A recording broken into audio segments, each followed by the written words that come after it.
first budget hearing of the City of Miami. Today is September 7th, 2024, Saturday. I'm so happy to see all of you.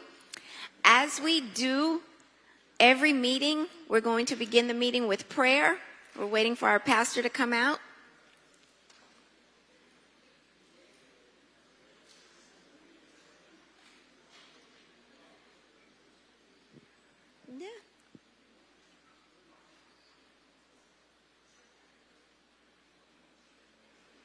It's my honor to introduce Pastor Robert Jackson from St. Paul AME Church. He is going to lead us in prayer today. Good morning, Pastor Jackson. Can we all stand? Let us pray. When peace like a river attendeth my way, when sorrows like sea billows roll, whatever my lot thou hast taught me to say, it is well with my soul. Gracious God, we thank you for another day. We thank you for this opportunity to come together and share in the building up of our community and our people.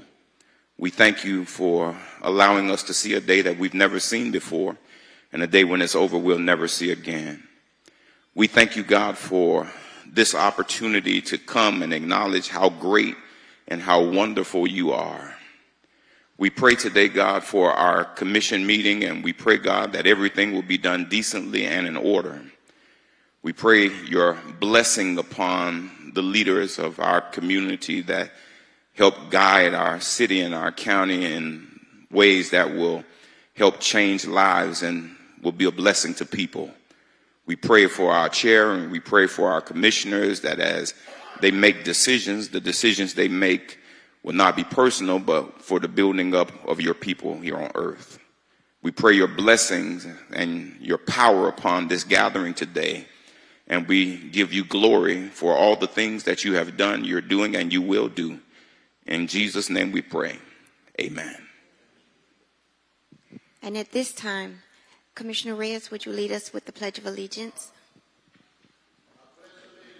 To the flag of the United States of America and to the republic for which we stand, one nation, under God, indivisible, with liberty and justice for all. Thank you. You may all be seated.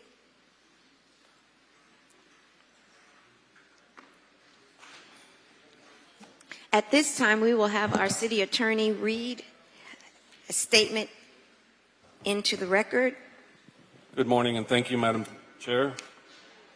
This morning, the City of Miami is holding its first budget meeting and the related first budget public hearing for the purposes of fixing the proposed millage rate, adopting a tentative budget, and approving various agency budgets. There will be a final budget meeting and final budget public hearing held on September 26, 2024 at 5:05 p.m. at Miami City Hall, located here at 3500 Pan American Drive, Miami, Florida 33133. These hearings were set pursuant to resolution number R24-0284, adopted on July 25, 2024, and in compliance with Chapter 200 and Section 166.241 Florida statutes and all other applicable codes, rules, and regulations. Detailed information about the processes, order of business, rules of procedure, and scheduling of or rescheduling of City Commission meetings can be found in Chapter 2, Article 2 of the City Code, a copy of which is available online at www.municode.com. Any person who is a lobbyist pursuant to Chapter 2, Article 6 of the City Code must register with the City Clerk and comply with related city requirements for lobbyists before appearing before the City Commission. A person may not lobby a city official, board member, or staff member until registering. A copy of Chapter 2, Article 6 of the City Code entitled Lobbyist is available in the City Clerk's office or online at www.municode.com. Any person making a presentation, formal request, or petition to the City Commission concerning real property must make the disclosures required by the City Code in writing. A copy of this City Code section is available at the office of the City Clerk or online at www.municode.com. The City of Miami requires that anyone requesting approval, relief, or other action from the City Commission must disclose before the public hearing any consideration provided or committed directly or on its behalf to anyone for an agreement to support or withhold objection to the requested approval, relief, or other action pursuant to City Code Section 2-8. Any documents offered to the City Commission that have not been provided at least 7 days before the meeting as part of the agenda materials will be entered into the record at the City Commission's discretion. In accordance with Section 2-33F and G of the City Code, the agenda and the material for each item on the agenda is available during business hours at the City Clerk's office and online 24 hours a day at www.miamigov.com. Any person may be heard by the City Commission through the Chair for not more than 2 minutes on any proposition before the City Commission, unless modified by the Chairperson. Public comment will begin at approximately 10:20 a.m. and remain open until public comment is closed by the Chairperson. Members of the public wishing to address the body may also do so by submitting written comments via the online comment form. Please visit www.miamigov.com/meeting instructions for detailed instructions on how to provide public comments using the online public comment form. The comments submitted through the comment form have been and will be distributed to the elected officials and city administration throughout the day so that the elected officials may consider the comments prior to taking any action. Additionally, the online comment form will remain open during the meeting to accept comments and distribute to the elected officials and city administration up until the Chairperson closes public comment. Public comment may also be provided here live at City Hall, 3500 Pan American Drive, subject to any and all Miami City rules as may be amended from time to time. If the proposition is being continued or rescheduled, the opportunity to be heard may be at such a later date before the City Commission takes action on such proposition.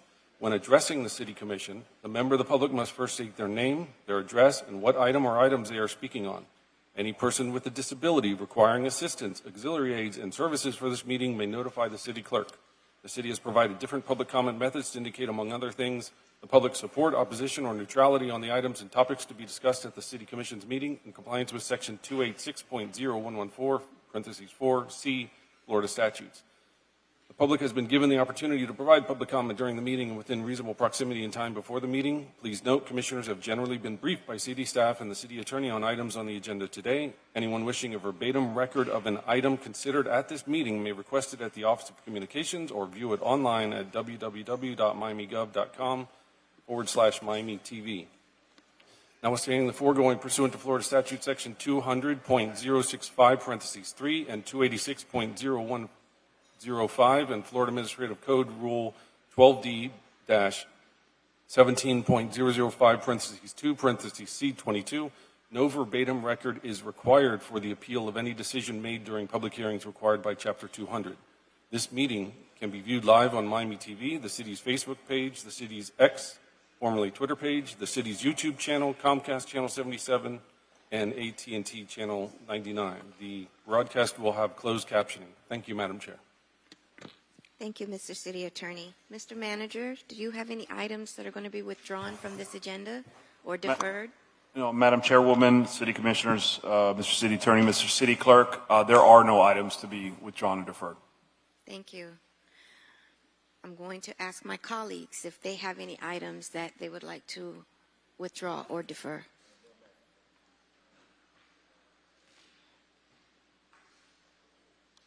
Are there any pocket items today? No. I'm going to ask now that the Budget Director read a statement for the record. Madam Chair, before we start, I want to recognize Monty Trainer. You see, Monty, how you doing, man? So nice to see you. You're like always, you're very, very aware, very concerned about our city. Thank you, sir. Thank you for your service. Thank you, Monty. Glad to see you walking again. I have to echo that. It's a pleasure to have Monty here, and always a big supporter. He is the mayor of Cufcona Grove. Thank you. Madam Director. Good morning, Madam Chair, Commissioners. This public hearing is for the 24-25 budget, for the budget for the 24-25 fiscal year. Can somebody help with the presentation? I did hook it up. Oh, sorry, I forgot to say who I am. I'm Marie Goin. I'm the City of Miami Budget Director. Do you need communications or Communications, IT. IT? IT.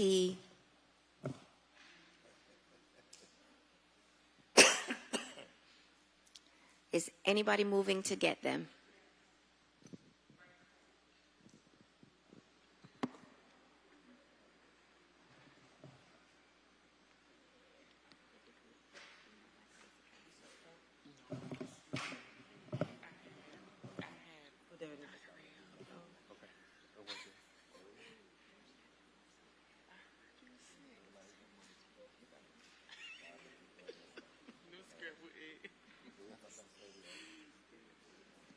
Thank you.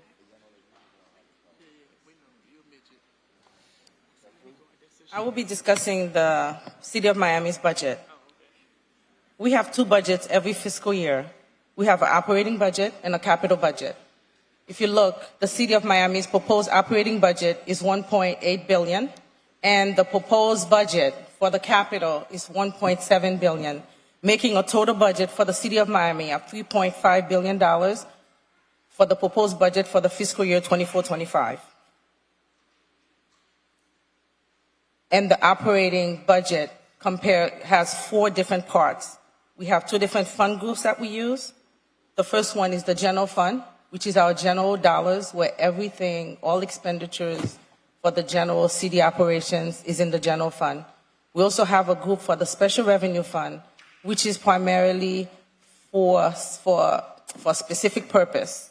And then we also have internal service fund, which is two funds that we have that service the departments for internal services, which is risk management and information technology.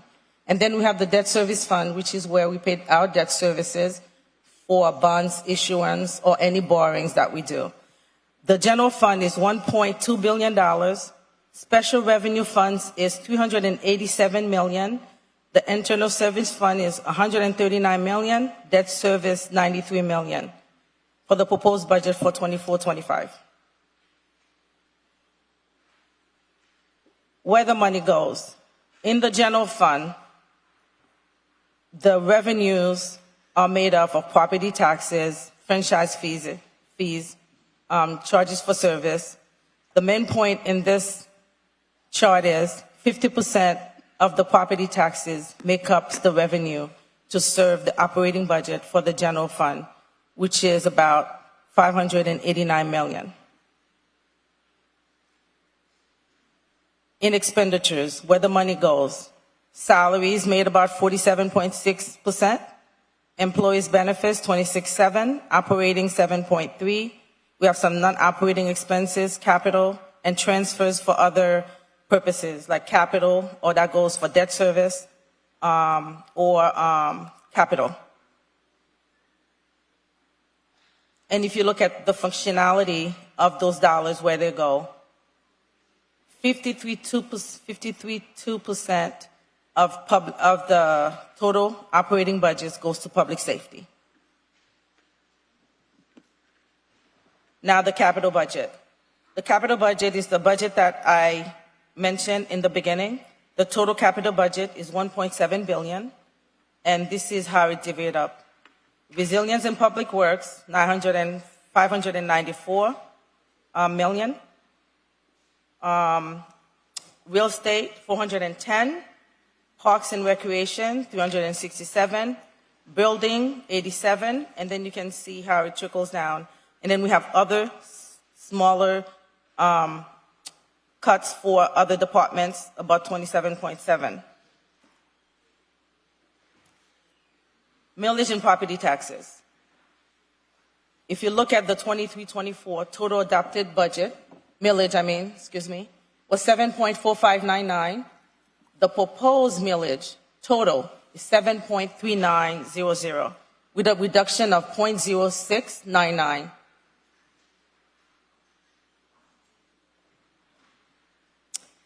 Out of every dollar the City of Miami residents pays in taxes, this is how it's divided up.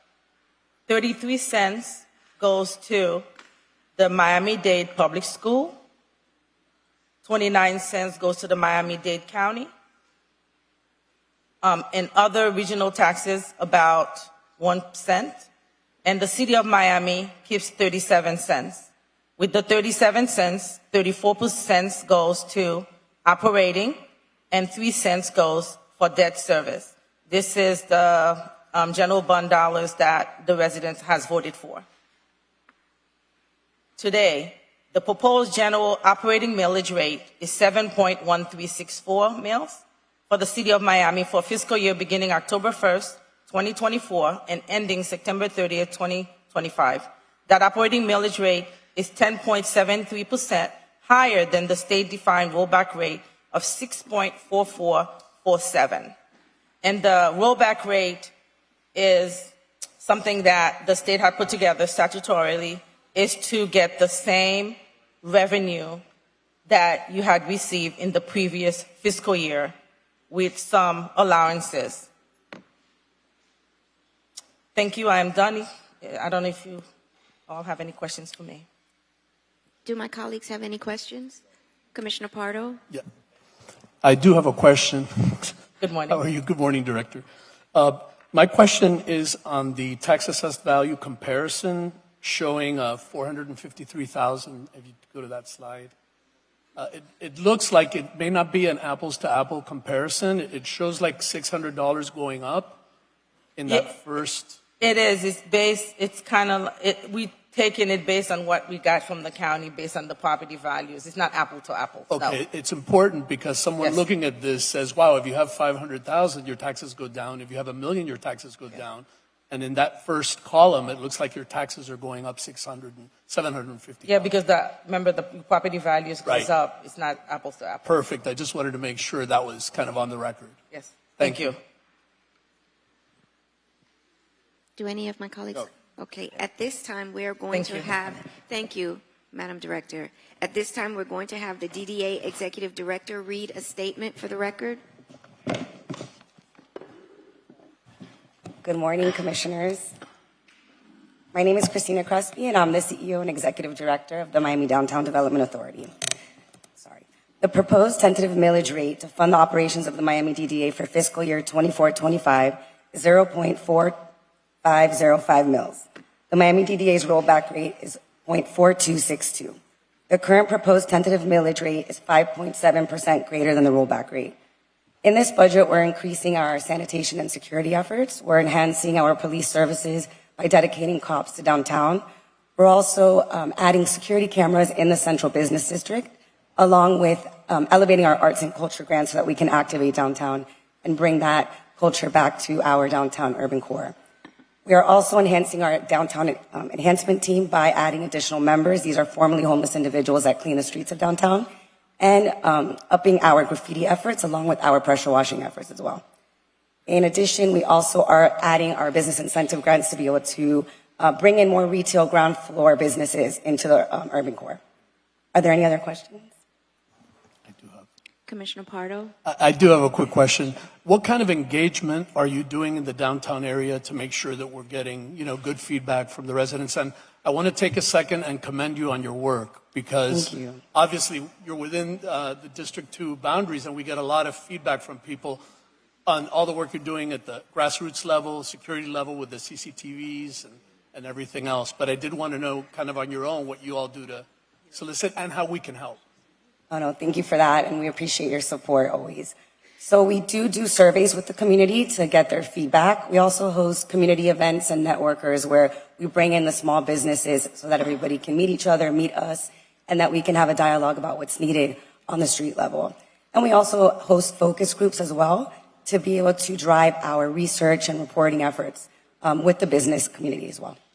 That's great. Definitely, we've been doing a lot with text and other systems, so I invite you to just, use whatever we can to help engagement go even further. Thank you. Absolutely. Thank you, Commissioner. Commissioner? Yeah, hi, how are you? Good morning. Good morning. Just like to ask you, it's come to my attention that you guys are patting down some money that you have not used. I can't hear you very well. That Sorry. it's come to my attention that you guys might be padding some money that you have not used. So you're talking about our reserve carryover? Yeah. So during COVID, we weren't able to spend as much of our funds as we usually do. It was 2 to 3 years there that we were carrying over some funds, but what we're doing in this budget is reallocating those dollars into operations to be able to provide these enhanced services to the community. Exactly how much are we talking about? About $5 million. Thank you. You're welcome. Thank you, Thank Madam you. Executive Director. And at this time, I'm going to open the floor for public comment. Those of you who wish to speak on behalf of any items on this agenda, the budget, please move to the podiums. You will be recognized.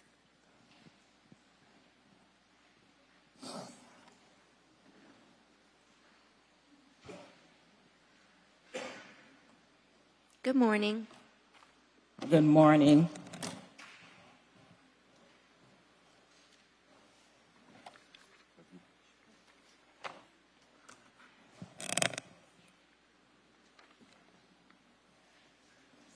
Cecilia Stewart, 1899 Northwest First Court.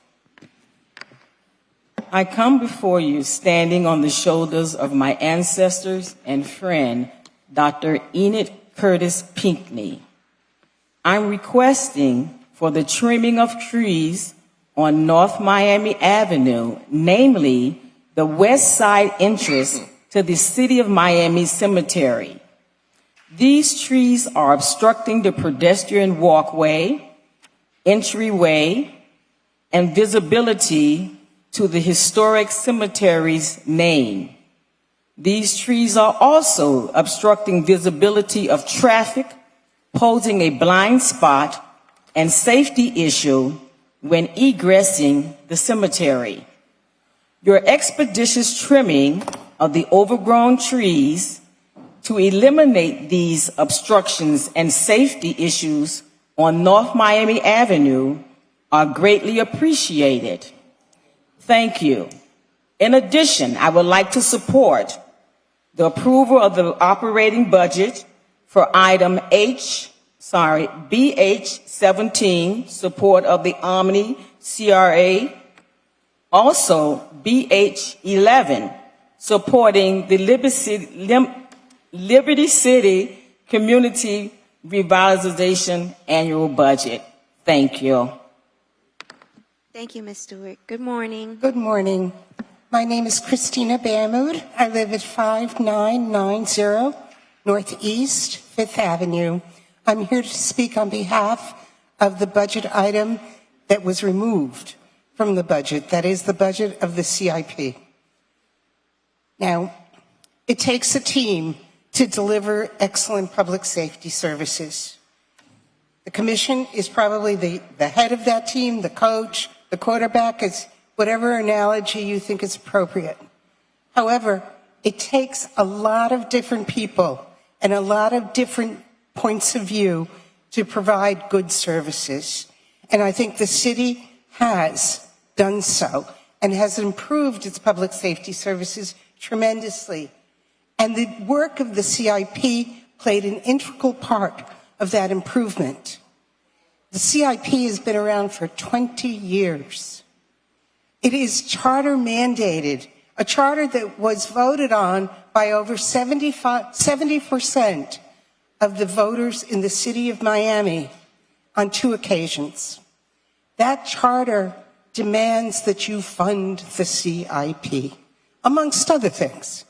And removing it from the budget at this point would eliminate the CIP and would cause harm not only to the city, because you need the community in order to do these types of, provide these kinds of services.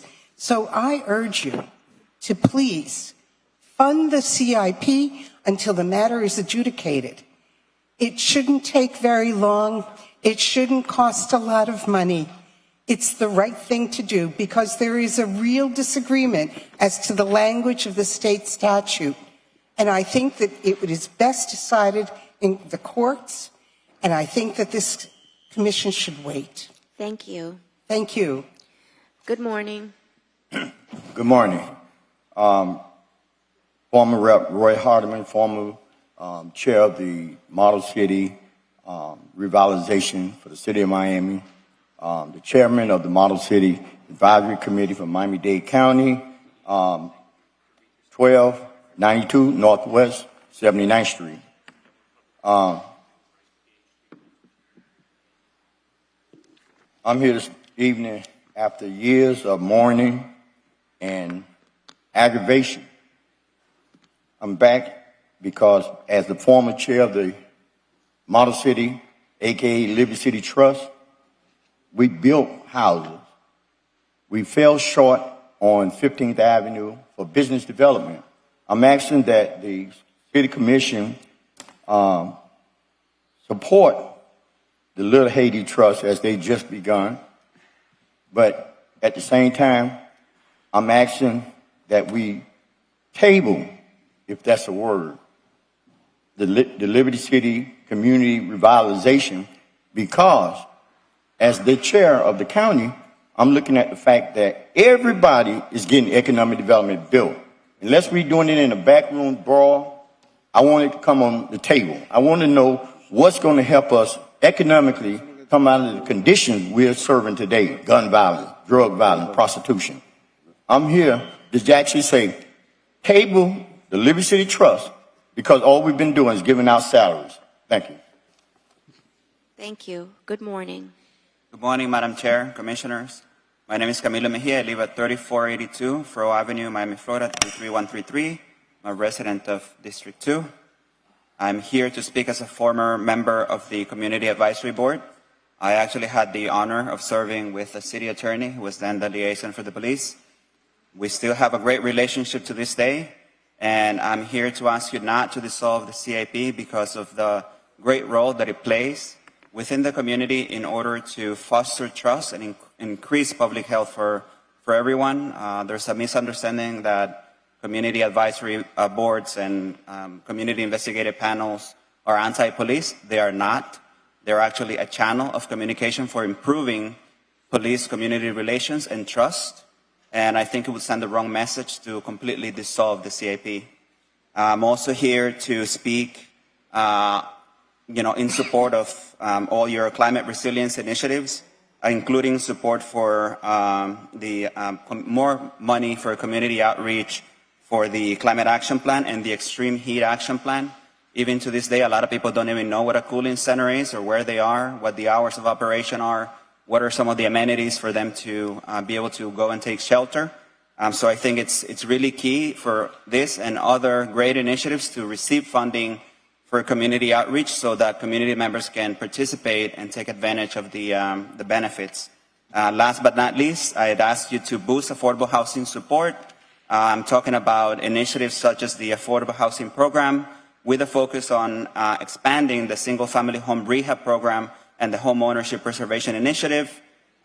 We have a great need to help people who are on fixed incomes and who are homeowners to help them bring their properties up to code, because this will have a ripple effect in terms of helping them lower their premium rates when it comes to protections from the impact of climate change, which may in turn help create more affordable housing for everyone. Thank you. Good morning. Good morning. My name is Maggie Ramos, and I reside in Morningside. I'm here for an item that should be on the budget and is not. This is an urgent matter, and I really want you to consider this. I urge the City of Miami Commissioners to increase the budget for Marine Patrol to add a minimum of 4 additional full-time Marine Patrol officers to the unit. There are over 76,000 registered vessels and over 18,000 personal watercrafts, including jet skis, on our waterways. However, the number of Marine Patrol officers has not increased due to this. Meanwhile, the size and speed of these vessels has increased substantially in the last 20 years.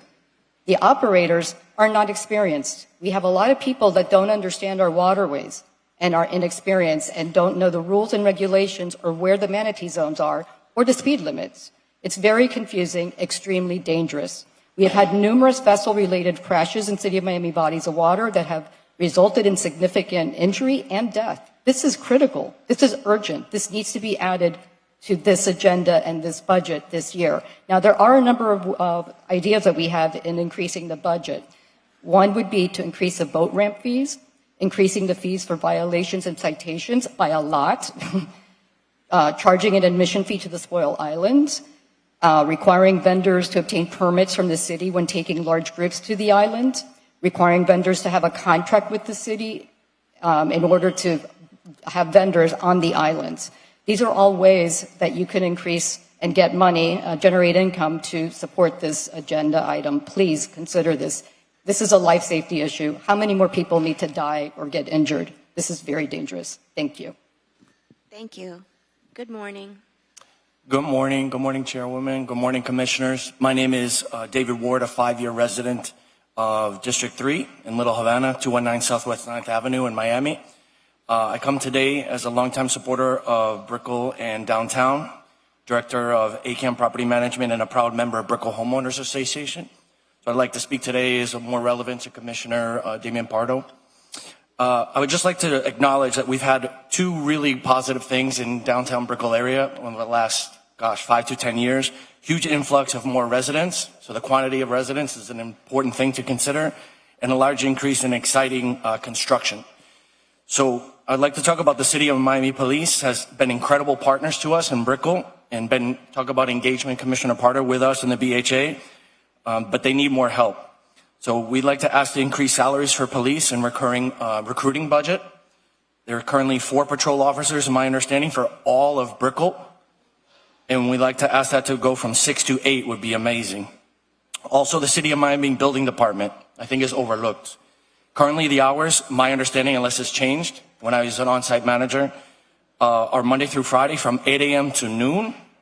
All of the hardworking people in the building department break from noon to 1 from lunch, and they reopen for 1 hour from 1 to 2.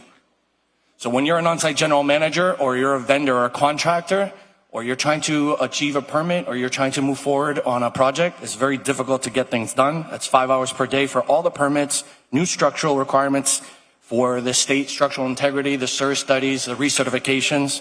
We asked to increase the budget for salary and hours at the building department. Thank you very much. Thank you. Good morning. Good morning. Patricia Salinas, 1111 Southwest 1st Avenue, also a Brickell resident. Member of a Brickell neighbors group called Brickell Advocates. We are here to request more resources allocated to the police. We need the presence of the police at night because there's reckless driving and noise violations.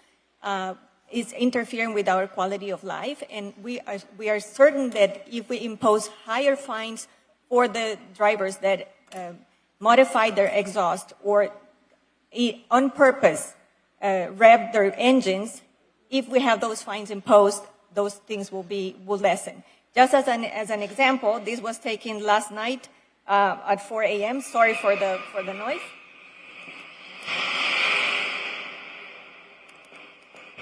So we have to deal with that every single night of the week. It doesn't matter if it's a weekend, it gets worse on the weekends. So we really need the support of the police presence at night, and impose fines for enforcement of violations of the noise ordinance and the state laws related to car noise and exhaust. Thank you. Thank you. Good morning. Good morning. My name is Jody Levitz. I'm also a resident of Brickell Key now for 7 years. And thank you for giving us this opportunity to come before you today. I would also like to echo the devastating impact on the quality of life that has happened in the last since COVID, with the noise on the Miami River and the car noise. It's become untenable. Party boats are passing at every hour of the night. There seems to be no enforcement. I have personally called the police 2 o'clock, 3 o'clock, 4 o'clock in the morning and gotten sympathetic responses, but it still happens. Some of us actually do have to work also on weekends, so having these boats going all night, Saturday, Sunday, and during the week, it's changed the quality of our life tremendously. And I would very much like to urge you also to look at the nitty-gritty of the budget when it comes to smaller things beside the obvious answer of having more police presence, having more police boats. And perhaps the biggest thing of all would be installing noise cameras. I think it's about time we do that. I would urge you please to study that, but also just more fines and more signs. At all marinas, why can't we have signs saying you may not play your radios on your boats, you may not have music over certain decibels, and also, frankly, for restaurants too, but especially on the boats, why not have signs at every marina saying you will be fined, and the fine is this amount of money? If it was $1,000, that would be amazing. So I would urge you to consider both the small and the large solutions to this, and thank you again for the opportunity to speak. Thank you. Good morning. Good morning, Commissioners. My name is Amina McNeil. I'm the President CEO of the Martin Luther King Economic Development Corporation, and I'm here to ask for your continued support in the city budget for our Reclaim the Dream event. With past years' support, especially this most recent year, we were able to take 500 seniors from the Liberty City Brownsville community, bus them to the Adrian Arch Center, which was a lot of their first time being there, and also feed them a pretty good meal. If you ever had any of our kitchen incubator participants' food, you know, like, as the young people say, it slaps.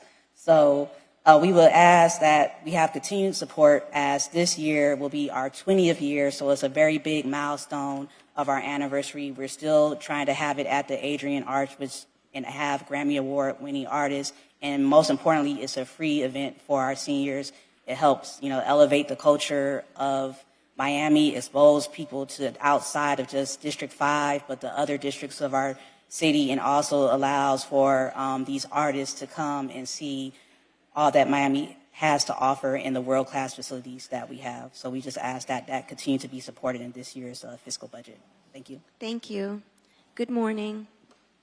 Good morning. Good morning, all the commissioners, particularly Commissioner King and Commissioner Parado. We can't wait to be able to say all the commissioners' names, but thank you for your support, Commissioner King and Commissioner Parado. I am a Leap of Faith Foundation, where we do HIV, health and wellness. I have Second Chance Health and Wellness here. I have Care Resource. I got all of the clinics that I normally support, supportive letters. We here on a grassroots level. We've been on a grassroots level for about 14 years, and we need y'all support, because if we don't have healthy people, we can't have healthy communities. We can't have climate change. So we need to make sure we get them when they're out in the streets. Narcan, condoms, testing. We need to be able to provide these services. We do it by way of arts. We do it by way of events. Cancer is HIV. A lot of people who have cancer, they really are HIV positive. They will say they have cancer. So we're here to remove the stigmas. We need your support. We thank you for the support you're giving, but we definitely need your support. This is one of the clinics in Presence.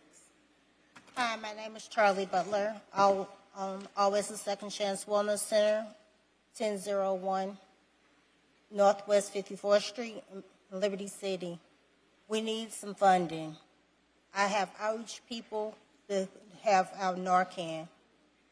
3 people die every day or every other day in Liberty City from overdoses. So we need some funding for outreach people. Yes.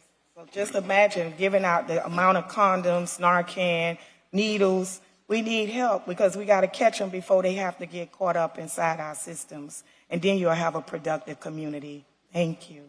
Thank you. And Chair, my apologies. We can have the speaker's name, ma'am. Just your name for the record. Your name? Manista Lee Kinsler, A Leap of Faith Foundation. Thank you. Good morning. Good morning, Chairwoman and Commissioners. I thank you for giving me this opportunity to stand before you. My name is Chaplain Stanley Young. I am a chaplain in Freedom Prison and Jail Ministry. Been doing it for 30 years in 3 states. I'm here now in Miami. I'm here to sound an alarm. There is an epidemic that is going on in your city right now that you kind of overlook, but I'm going to bring it to your attention. There is 4,715 people located in your jails, in your areas, that need your help. Out of that 4,208 people are there for manslaughter. They're there for killing people. They're there for doing things that a lot of us seem unseemly. But they still need your help. They can't be here or come here to voice their opinion about what they think that they need. But I'm here to share with you what they actually need. They need training. They need job training. They need vocational skills. They need personal skills. A lot of them grew up without moms or dads. They need love. I'm here on the front line to let you know that we need to have our organization, Freedom, in your budget. We have a running budget of $104,800 for just to operate what we do. We give out bus cards. We give out Narcans, like the young lady just said, that we have an epidemic of drugs. We give out Narcans. We give out several things that these inmates need. We give them advice. We give them counseling. I am a certified peer specialist.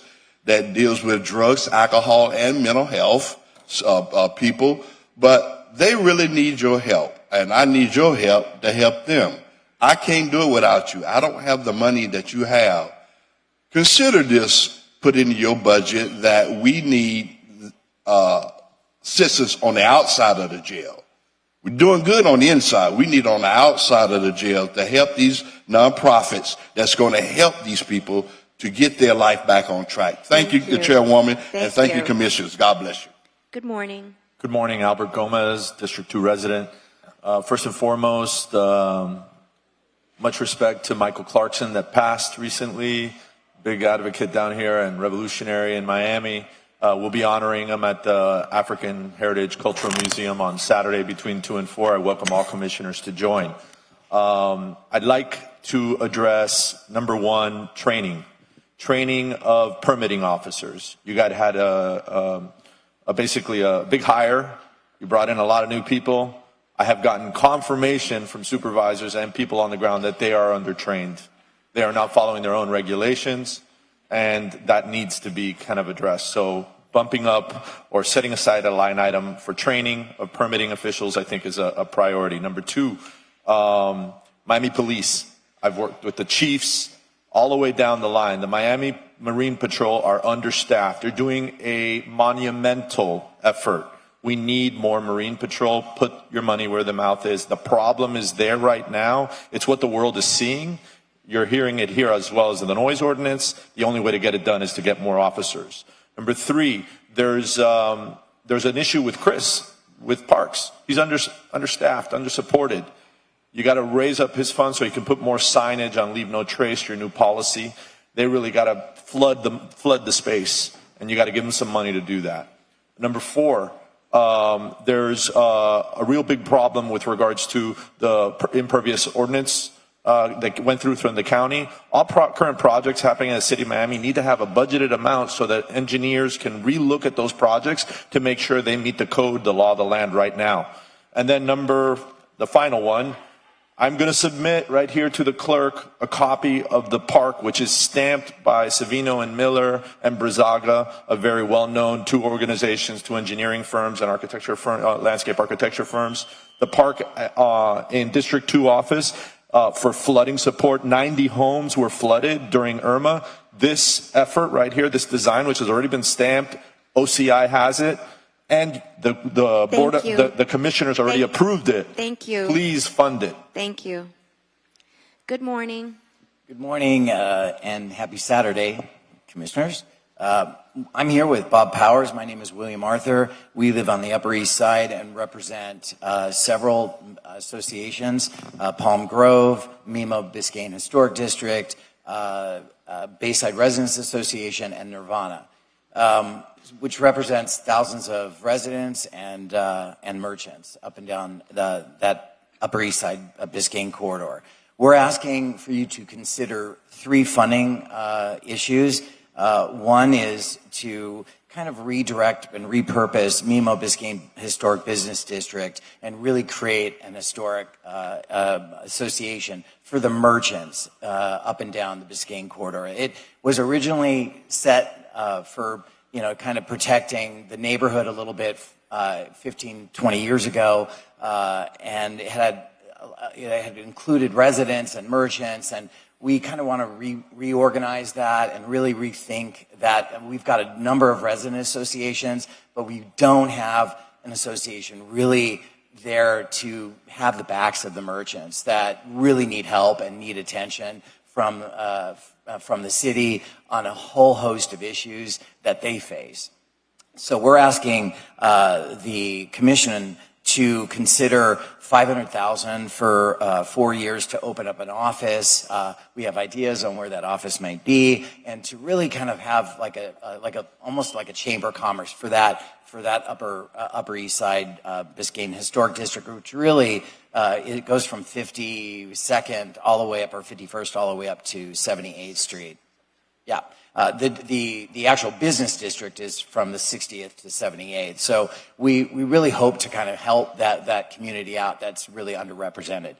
This second area is this commuter rail. We found out during the PZAP meeting, unfortunately, we found out during that meeting, but we were happy to hear that South Florida Railway is considering... Your 2 minutes are up, so do you want Bob to kick in the second 2 Yes, minutes to yes, finish? yes. All right, so we have the TOD. Wait, introduce yourself. Bob Powers, 565 Northeast 66th Street. We have funding available for the TOD, which is the transit corridor. The thing is that none of that was even brought up to the Upper East Side, and one of the stops is in Little Haiti. And part of the argument for upzoning a lot of the areas along Biscayne Boulevard is that they're going to have a transit corridor. The bottom line is that transit corridor is not being funded, okay? And the county just took money away from it, as you know, right? Correct? To the tune of $250 million. So here we are doing all this development with the opportunity to possibly have that and using that for upzoning, which 90% of the people in the Upper East Side are completely against, because until it's there, don't do that, okay? Because you're just creating another mess. The other thing also is that we don't have a really great conversation, and Commissioner Pardo and Commissioner King, I think that the two of you, because you're on Biscayne Boulevard, that's the historic entrance to the city of Miami. We have no real punching power with Florida Department of Transportation, which is absolute Dr. No. That's what they are, Dr. No. Anytime you bring up something, it's Dr. No. And I got to tell you something to the city attorney. You need to bring out some really big guns with them because they have done nothing up there, okay? It's a hazard, that street. The reason for the $500,000 is over a 5-year period. It's funding for a possible bid, and also to employ somebody. This is becoming much too big of a project for volunteers. Volunteers since 2006 created that historic district and created the Palm Grove Historic District. Volunteers to do. Somebody needs to be employed, and not from the city, but somebody needs to be employed to run that bid, just like they do in Coconut Grove. So if you're going to be, I'm just saying, it's a serious ask. Okay, and we don't have all the details, but we would like to meet with you and iron those out.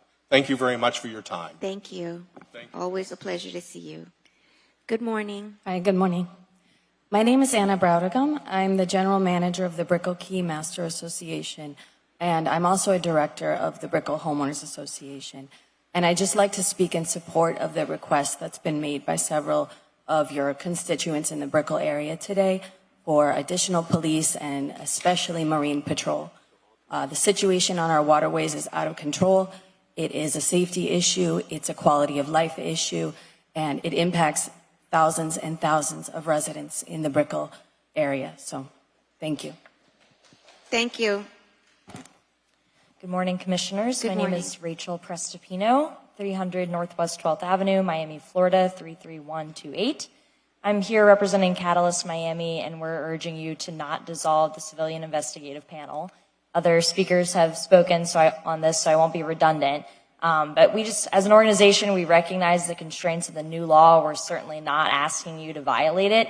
We're just asking you to be courageous, to be creative, and to think about ways that you can preserve the heart and the purpose of the panel without completely dissolving it and without violating state law.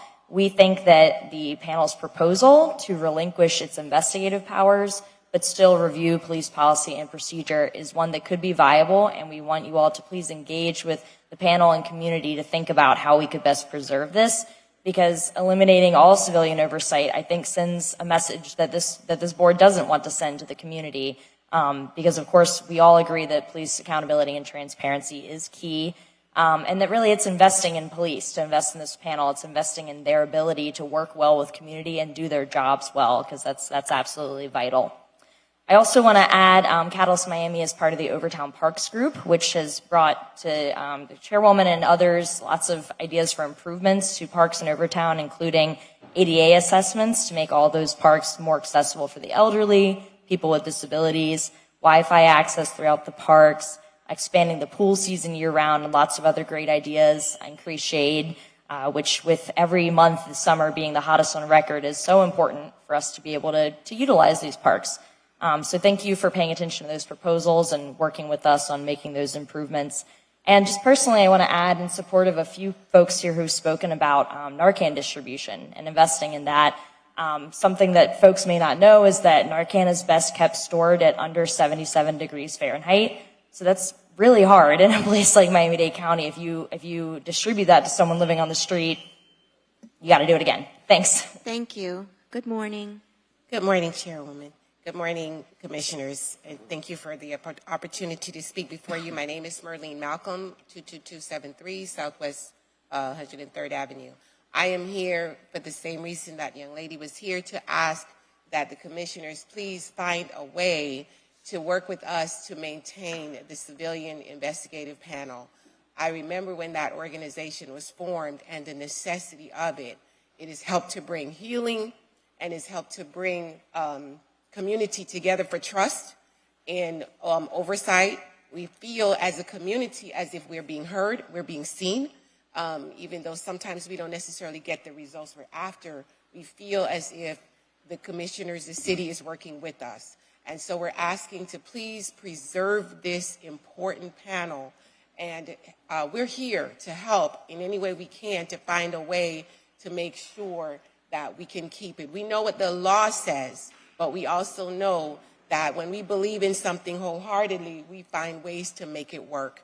And we find that there's great value in the CIP, and we're asking you to please find a way to maintain this very important police oversight. It is necessary in our community to maintain trust. Thank you for your time. Thank you. Good morning. Good morning, Chairperson King, Mr. Reyes. Ms. Dawkins sends her love to the Commission. She wasn't able to come.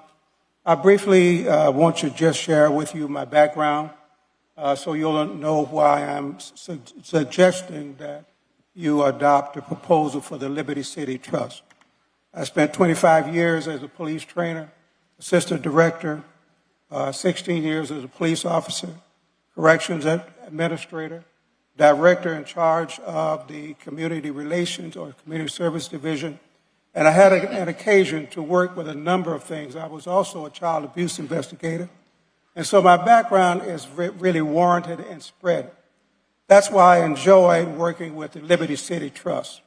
Because when I looked at this community and saw what the needs are, they are more than what you have heard. Some people have been talking about building ever since I've been coming and listening to that stuff. But what about the young children that are sleeping on the street?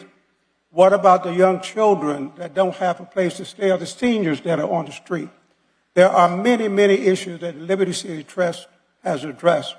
Their job program has been awesome. Thank you for the commissioner being involved, because our children don't have jobs like I used to have working from outside years ago. And so if there were no opportunities for jobs, a number of the kids in my community wouldn't have any place to work. And so on behalf of this, I support this proposal. I think that the Commission would be doing a great job to see that the Liberty City Trust continues working with seniors and others.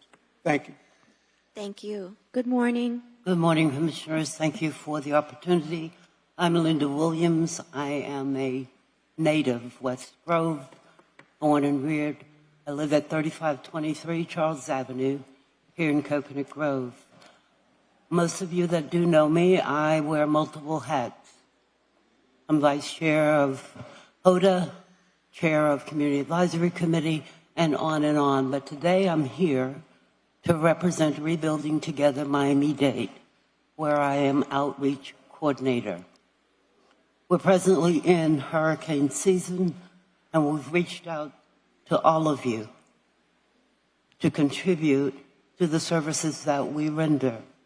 We are a national organization, more than 25 years old, and we provide healthy and safe repairs to our veterans, our disabled, and our elderly. These people cannot make the repairs like roofs, impact windows, and other necessities that they require. We meet them where they are and hopefully leave them in a safer environment. We're asking that all of you contribute to rebuilding together Miami-Dade. We work from Miami Gardens clear down to Florida City. The mayor down there in Florida City we come back every year because his constituents demand it. Make a contribution for these vital repairs that we do. And Commissioner, I know you don't like the word free, but most of us, and we've made concessions on that. So please, as we remain in hurricane season, consider those that are unfortunate and can't make the needed repairs. Thank you. Thank you. Good morning. Good morning, Commissioner. And Congress Chairman, I'm nervous anyway. So I'm here to ask basically for you all to consider in your budget the funding for the parks in Overtown, which include Reeves Park, Gibson Park, Dorsey, and Williams Park, and also for the people, the speeding, the noise down 3rd Avenue. It's constant. And even last night when I tried to reach out to the City of Miami Police, the number didn't even get through. I couldn't even call, so I don't even know. I was thinking, did they change the number? But I didn't call 911. I called the direct number. I couldn't even get through at all. But there's so many police in Overtown, maybe they can be allocated to these marine parks or other areas that we're overpopulated with police in Overtown. And it's not even the old Overtown that it used to be, so it's really not needed as much. But we also need sidewalk repair. We need funding for Overtown Parks Community Liaison to work with the City of Miami Parks Recreation Department and collaborate with the CRA. So we definitely want to keep the parks open longer than they are. They're pretty much seasonal, so we would like funding for that. And I also want to add in affordable housing for the seniors in the City of Miami. And as a former CIP member, I was on the CIP panel for over 4 years, and they are doing an important job. So I think that it's important to keep funding for the CIP as well, because sometimes that's the only voice that the people have with law enforcement. So it's important. We speak for the people, even when I sat on that board in that capacity. But we need your help. We need funding, City of Overtown. Thank you. Thank you. And Chair, my apologies, ma'am. If I could just have your name, ma'am? Just your name for the record. My apologies. Deidre Davis, UHP, United Health Partnership, and I also work for Jesse Trice Community Health Center. And Thank I work with. Thank you. Thank you. Good morning.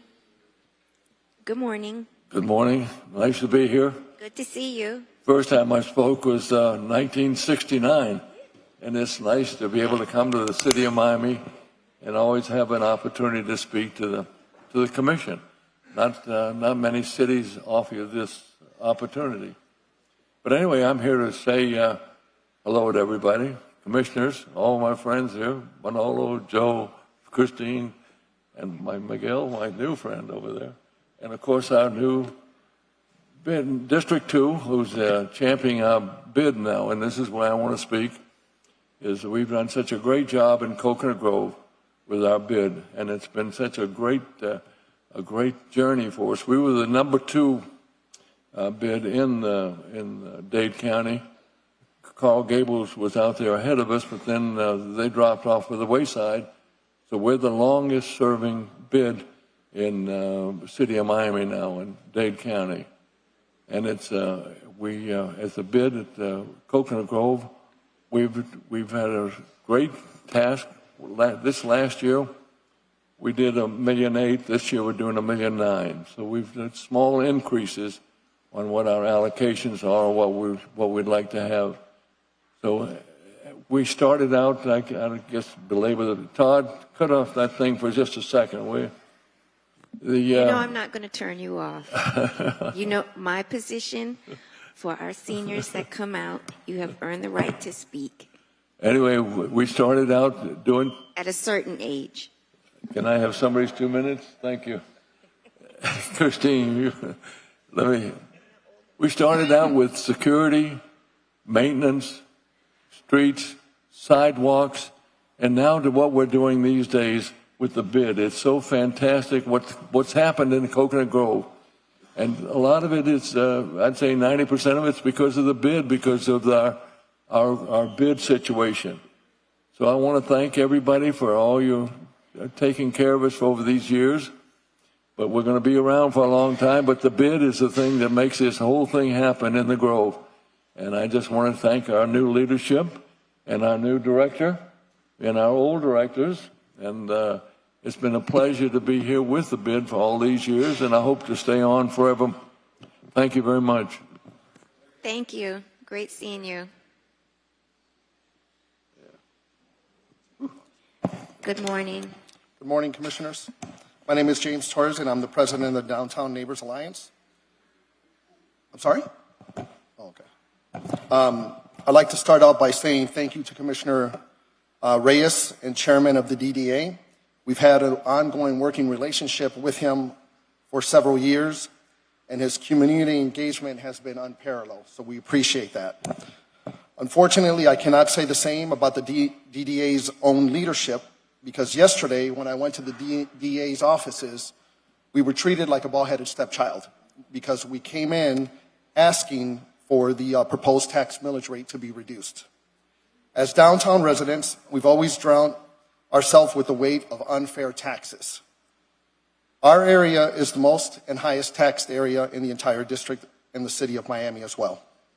We continue to struggle with chronic flooding, outdated infrastructure, homelessness, and public safety concerns, and not limited to just the Miami River as well. The DDA is proposing to extract a staggering $13.5 million from the community this year alone through the millage of 0.4505 millage rate. This is simply way too much, and we're asking for relief on this. Remember, we downtowners are now facing additional constraints due to the mandate that Tallahassee is passing down on condo living and lifestyles. This is an issue that needs to be addressed through this agency. While I believe that the DDA tax should ultimately be eliminated entirely, we're not asking for that. We're asking for relief, because a question that was asked here today that Gavela asked, Commissioner Gavela, is that they have a surplus of $5 million. And we're asking for a reduction on that millage of $640,000, which would bring relief to the downtown community. I kindly ask you to please look at this, because it's an important issue as we're being taxed throughout the district. Thank you. Thank you. We'll speak after public comment. Good morning. Good morning. I want to start by saying thank you to the manager, his staff, Mr. Spring, for their contribution. It's been challenging in the last few months since January, when the City Commission budget was reduced significantly. We've had 8-9 months to see that decision has affected not only our resident service, but your employees. Your employees are residents and taxpayers too. I'm here to speak on behalf of public safety. Our police department needs more officers. Our police department needs officers to arrive on a timely manner to assist them when there's a crime. We have a big issue regarding drag races. We have a big issue in Alapata and District 1. Most crime starts in District 1 or end up in District 1. I have stayed away from the city of Miami for the last couple of months deliberately. I lost my election. I was an employee of the city, and I worked up there. For several years, I started volunteering with the City of Miami Police Department under Assistant Chief Arnold Gibbs with the gangs. Our city had a huge problems regarding gangs. We need our police officers and our firemen to have the decent salaries that they deserve. It's going to happen after Colbic. That conversation is still on the table. They have been there for us. They have families, just like we all do. Some of them have 2 jobs, are park employees as well. Many of them are part-time and need to be Thank you. full-time. Thank you. Good morning. Good morning, Chairwoman, Commissioners. Great to see you all. I want to say thank you for this year because I've been able to collaborate with the City of Miami in a way that's really encouraged myself and a lot of other constituents to make things possible and to dream and take action in a way that feels that we could really support City of Miami. So I'm really encouraged by that, and I wanted to say thanks. There's 3 main items I'm coming to talk about. My name is Silvio Frank Pupo Casco. I'm a resident of Alapata. And I come to talk about BH1, the budget hearing, on 3 main topics. The first is on resilience and sustainability. The second is about the fire department and police. And the third is about digitization efforts. On resilience and sustainability, I want to say that we should support more of our efforts in resilience and sustainabilities, the office, the committee, the members, the parks, including this Alapata underline that Commissioner Gabella has in mind. I think that's an excellent idea. And that we should take advantage of the Economic Development Agency designation to South Florida as a climate tech hub to consider creating an innovation sandbox for sustainability and resilience that can save us money and bring us money. Going on to number 2 with the fire department and the police department, you've heard a lot about the needs. I've trained with the police academy and the Citizens Police Academy. I've trained with the fire department as a civilian emergency response trainer. Please support those programs so others can get more involved. Support the refurbishing of the police department, which needs some maintenance. And lastly, in terms of digitization, and I'm a little bit over time, support the chief data officer. You have a new chief data officer that's doing an amazing work. If you can fund or create a small innovation sandbox for nonprofit organizations like Code Miami to bring their students from the universities to get involved, we could do a lot more to support the digitalization efforts of the city. Thank you so much again for your attention. Thank you. Good morning. Good morning. My name is Theophilus Williams, 1391 Northwest 95th Street. I'm here today to talk about the homeless. The estimated homeless is 31,462. Numbers is homeless. The numbers is rising. The number is rising. We give y'all, it don't matter if you to the city, to the county, the school board, we give y'all our votes. We supposed to be trusting y'all to do right by us. The city, the county, and the school board. This is Project 2025 Incorporated. Every things is changing.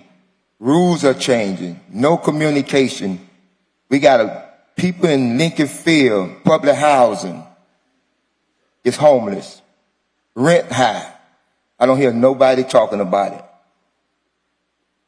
It's a business.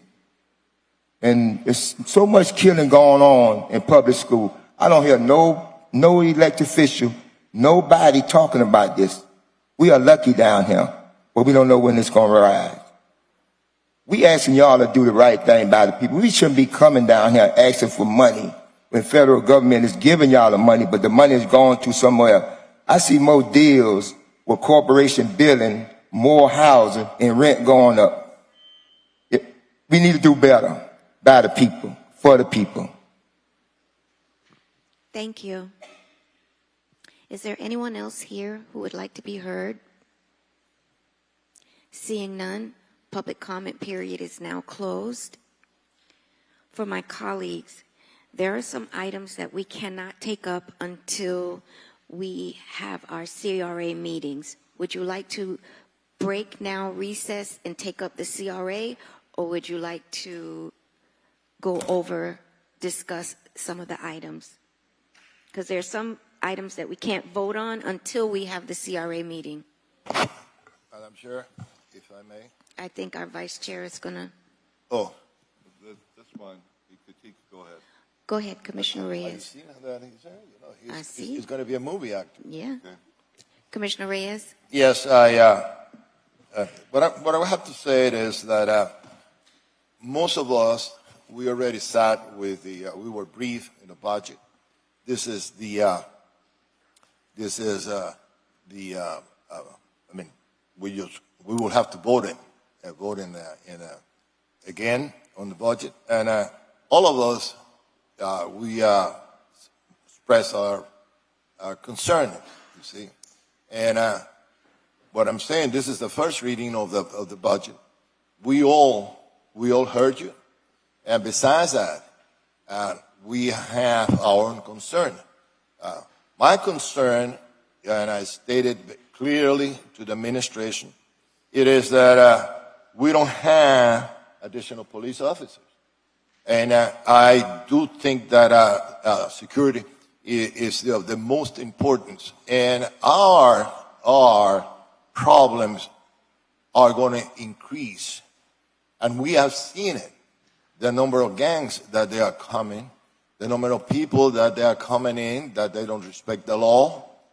See, we need to increase our police force, and we have to provide them with all the tools to fight this wave of crime that it is increasing daily, because every time that you open up, I get reports that homes that have been invaded, automobiles that have been broken in, automobile theft, etc., gang-related activities that we have to, by all means, increase or create a gang unit. We have all this, what I've been stating here, I stated it to the city manager. And I think that between now, this first reading and the second reading, we should address most of your concerns, are also the concerns that we all have. You see, discussing them right now, we already let them know how we feel. You see, and any of the concerns that you guys have, I hope that the city manager took note, and we address them and see what we can do to solve it. But there are some issues that are extremely important. For example, we have a reduction of code enforcement according to the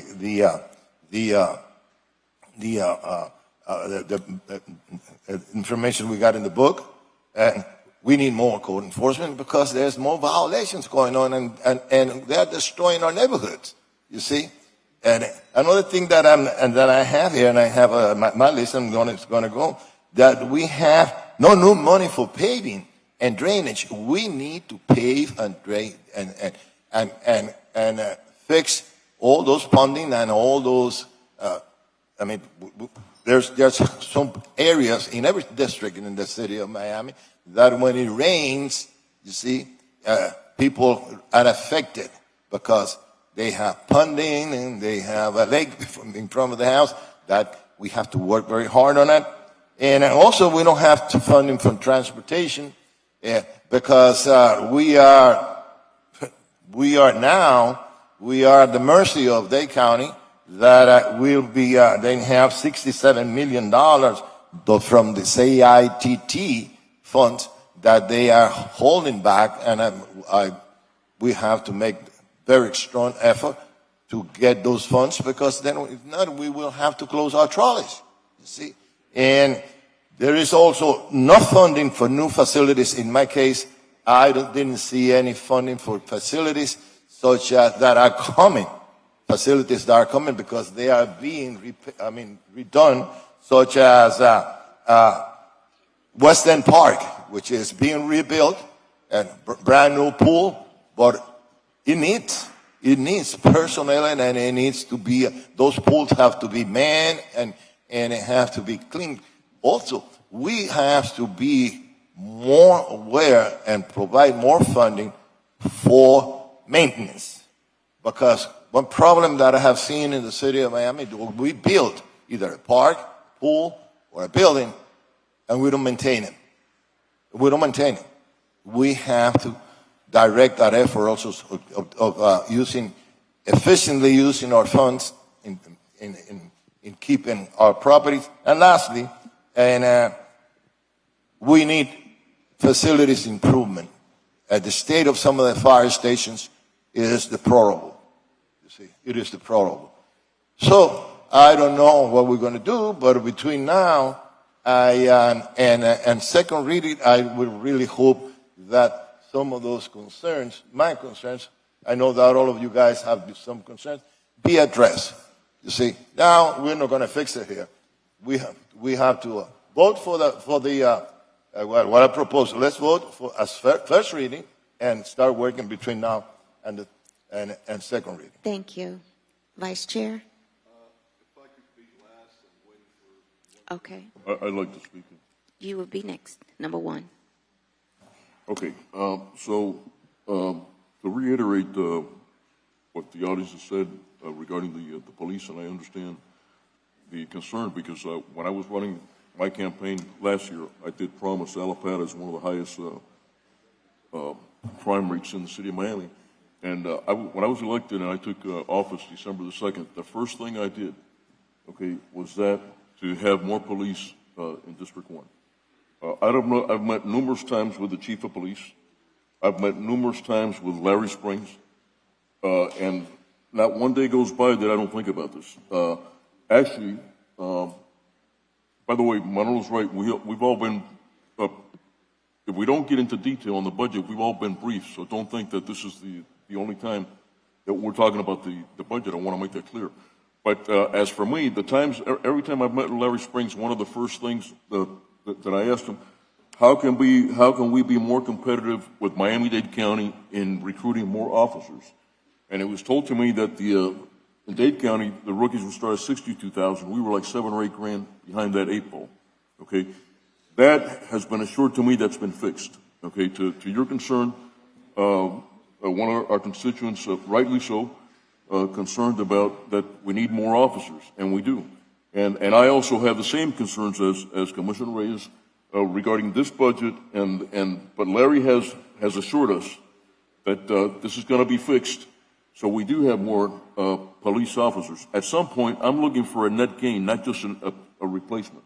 Because what happens? Officers retire, some are fired, and in a year you could lose 50 or 60 officers, I've been told.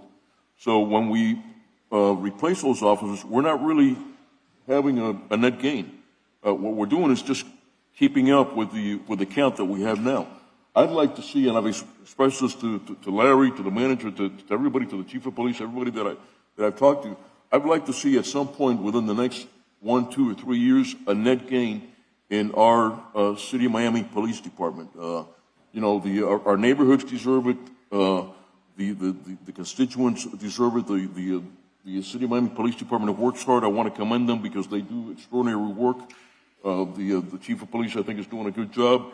And also, I want to commend the commanders in my area, Jack and Rodriguez, for the work that they are doing. Outstanding work with the number of personnel that they have. So I want to make that clear to my constituents that know that we are working, I am working, my office is working. Not a day goes by that we don't talk about this issue. And if you want, ask the chief of police how many times have we met, ask the city manager over this issue. Larry Springs. So I am on top of it as your commissioner. I can assure you that I am on top of this and will continue to be on top of it. Thank you. Thank you. Commissioner Pardo, would you like to say something? Go ahead. I would. Thank you. I share with my colleagues the issues in general with police. In our specific district, the Marine Patrol has been something we've been advocating strongly for, a whole unit, for all the reasons that have already been listed by the constituents. There's another issue, though, that I briefly wanted to touch on, and that has to do with infrastructure. And if you look at the capital budgets, proposed capital budgets, just as an example, the Omni stormwater system, drainage construction and improvement, $35 million unfunded. Omni transit and trolley, $2.5 million unfunded. Omni utility infrastructure, water, sewer, electrical, $20 million unfunded. I could go on. If we add up just in infrastructure and only within Overtown and Omni, it's $200 million. Yes. So what I've asked the Chief Financial Officer, Larry Spring, is to analyze our bonding capacity as a city. Absolutely. And it looks to me like we're very lowly leveraged as a city. We have a very good credit rating. And if we boost our funding capacity, we could start addressing some of these needs, not so much as we're conflicting and fighting over limited resources, because we have more resources available. I'm just not sure that we're maximizing our ability to achieve that. That's my point, being more efficient. By the way, I just like to say, Commissioners, let's not talk over each other. I see. I just want to make one comment. It's very important to me. I'm sorry, Commissioner. Go If I can just make the count that I forgot about the Marine Patrol, which I have not forgotten, but, you know, I got a lot of stuff here. Yeah, but I'll tell you, yes, we share the river, and I can assure you, I live on the river. I'm a boater. I've been a boater all my life. I know exactly what's going on. The Marine Patrol is needed. We have also spoken 2 days ago. I sat down with the chief and his entourage to talk about this and how we can put more officers as part of this. We also, and I'm not going to get into details on that one right now because this meeting is not for that. But in my district, District 1, we absorb all the homelessness from all city of Miami, all the 5 districts, and we're now Miami Beach is exporting their problem to me, to my district, District 1, the 7th Avenue corridor. You know, and I just wanted to, my district, who I represent, my constituents also need funds so we can take care of this situation that the commissioners rightly so addressing. Thank you. Thank you. I would like to echo the sentiment of my colleagues with respect to Marine Patrol. I know better than most. I live on the bay, and this summer I witnessed struggling kayakers trying to get to dry land during a storm. I called our chief of police in a panic to send Marine Patrol, and I was terrified that Marine Patrol wouldn't make it in time. Yesterday in my agenda briefing, I requested that we get additional Marine Patrol because I'd gotten an email from an advocate. She spoke today requesting 4 additional Marine Patrol boats. I also share your concerns with respect to maintenance of our facilities. I have renovated the Upper East Side Community Center, which is my district office, because it was in disrepair. I'm doing it for the Little Haiti Community Center. We need to address maintenance versus having to destroy our facilities because the city doesn't maintain it, and then it gets in such a disrepair state that you can't do anything but demolish it. So I support that as well, and I have been speaking to staff about leveraging our dollars, doing another bond issuance, because we do have high ratings. We do need to address maintenance, affordable housing, parks, and infrastructure. So I completely support each one of my colleagues' statements with respect to how to move our city forward. And I believe our vice chair would like to speak now.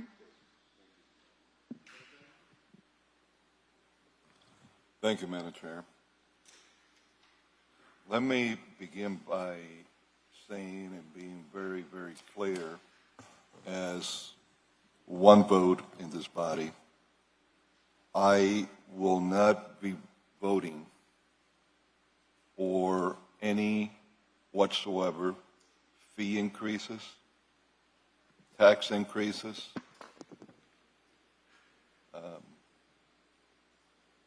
I don't know if the administration is really up to what is going on in our city and how the majority of our residents are being affected. The majority that are not the wonderful residents that live in the very expensive homes or condominiums. The majority that are fighting to pay their rent or mortgage or put food on the table week to week. But our property taxes have increased to a level unseen ever before, where we're taxing people out of their homes. How in the world, and particularly with all the increases that we've had in the last several years, where food has gone sky high, Gas is still very high, even though we got an election in November, so it's going to go down and then it'll go up again after November. But gas is still extremely high from where it was. Everything else, construction prices, are ridiculously high, which I don't understand why the rest of the world can build at an affordable price, but we can't in the United States. But you throw all that, and then you throw sky-high property taxes. You know, our residents can't pay anymore. I can't pay anymore. I got hit last year with a 29% increase in my property taxes. You know what that brought me to? $36,000. So when one of my colleagues here wants to talk about that certain areas are privileged, they deserve to have a park for themselves because they pay high taxes. I like to see which of those people pay more than I do. And I recently read the statement sent to me by the tax assessor.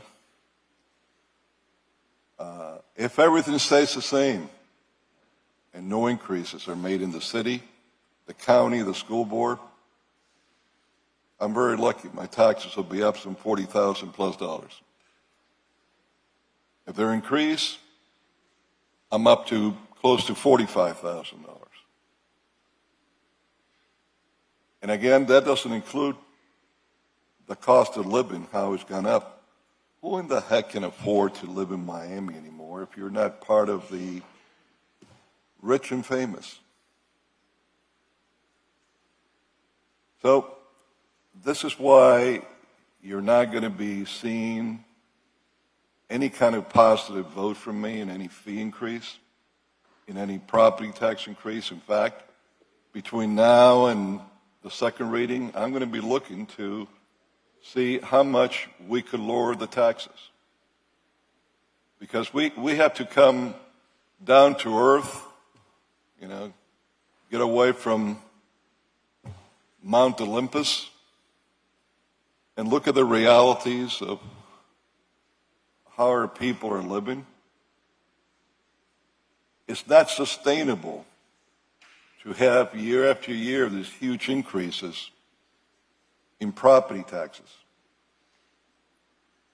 And you have such a mismatch that in the same block, someone could be paying a huge amount, the other could be paying a middle ground, and someone could be lower. That it doesn't make sense. And I think the only way this is going to be fixed is if there's a statewide referendum that is going to cap what you pay in taxes and what you buy your property at, and a slight increase every year, and not be based upon this ridiculous make-believe money that is only good to you if your property went up in value if you want to sell. But if you want to live in your property like the majority of people do and don't want to sell, you shouldn't have to be pushed out of your own home. So, having said that, I do agree with my colleagues and that this city needs more law enforcement, more firefighting capacity. But we have to balance that in different ways within our budget. It can be done by increasing our budget. Furthermore, I know that I'm going to be told that District 2 pays the majority of the taxes in the city. Yeah, because it's a district that's totally gerrymandered. I mean, you even got an area that you got, just to get it through to another part of the district, you only got 2 blocks on one side. maybe what this city needs to do is so that everyone can share in that joy, and every district could have a piece of the waterfront. Instead of cutting the districts like this, we cut them sideways. And everybody will have a piece of the waterfront. Since the growth in our city is happening in the waterfront, we keep approving huge buildings so that more nice New Yorkers can move down here and bring their politics with them down here. And others from California and New England and from every part of Latin America that there's turmoil in the world indeed. But those are the people that are coming with money. Those are not the average Miamian. And then what is happening is that this is all having a domino effect. It's having a domino effect because the restaurants that are going to be opening up and are opening up and are there, they're going to charge the kind of monies for a dinner that the majority of Miamians can't afford to go to, unless they're invited by someone that could afford it. And so on and so forth.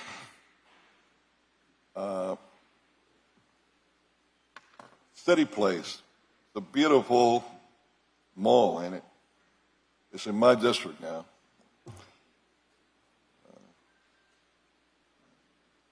How many Miamians can truly afford to go to City Place and buy anything significant there? Not many. And it's great that we have a City Place. But we have to deal with reality up here. And we have to put the priorities on the main areas of why this body exists. The protection of life and property begins there, in making sure that our residents are protected within their homes, within their businesses. And that's why some of the statements that I've been hearing here are on point. I hear about new bonding. I'm glad that some of our employees have quickly spread some of the ideas that they've been speaking to me lately. And I knew that would happen, but that's okay. Every part of this city, I don't care where you go to, has a huge need. Every area, not just the Omni CRA area. You want to look at a wealthy area? Go through that whole area there, and you'll see it. You want to see poor areas? Go to some of the areas where Commissioner King serves in her district. Go through Alapata. That no matter who has been the commissioner there through decades, commissioners change, but Alapata stays the same. And this is why that's actually changing with me. Well, I'm going there. I can assure you there. This is why. Last night at 8 o'clock, I want you to know that every day we are picking up homeless. Last night, I want you to know Friday, we were out there, Raul, my wife, and 5 people were arrested living under a bridge, and 2 of them had an arrest warrant. So I can assure you that I'm on the job, and things with me are going to change. Commissioner, this is why I am going to support any effort that you want to do in Alapata economically, not because I feel that your heart's in the right place. You deserve that opportunity to do that. I've heard what you've been doing there, and that's what a commissioner should do. I don't care who says what. You're not out there giving orders. You're doing what the people elected you to do. And you're right. The biggest dump area of the city of Miami for the homeless has become Alapata because the county doesn't care. Miami Beach doesn't care. Why don't they let people out, all of them, at the jail up there next to Jarrell? They bus them down here to Miami, and they let them out in Alapata, where the jail is. Commissioners, just want to remind you guys because we have to have these CRA meetings so that we can address. Last, I'll make it quick in this one. Okay. The Midtown CRA, I'm pulling out for the next meeting. I am not going to be given something that I didn't even realize that we didn't have a chairman, that in essence, it's been given to me as vice chair, which I've always said I didn't want to be vice chair, but it was given to me. And where an executive director that I don't know what he does there now, hasn't had the courtesy to give me a call and to go over anything whatsoever with me. And I'm going to walk into a meeting today, and I'm going to be given a couple of papers, and someone, not that executive director, is going to explain to me. It's not going to happen. So, Commissioner Pardo? Thank you, Chairwoman. I just wanted to mention, since we briefly discussed District 2, District 2 is a diverse district. We have all kinds of income. We have all kinds of assets, just like many of the other districts. But what I most wanted to say is I don't think we should be pitting people with more resources against people with less resources. I believe a rising tide lifts all boats, and I believe we have the financial ability to look for capacity and other solutions so that all of our districts are well managed without having to divide the individual communities. That really doesn't work for anyone. We need all of us. We need the people who pay very large taxes, who have luxurious homes. We need people with lesser resources. Luckily, we live in a community that is philanthropic, that there are lots of people that live in those very wealthy homes who care and who want to give back to our community. I think we're blessed in many ways, and I think that's the direction we should take as a commission. Thank you.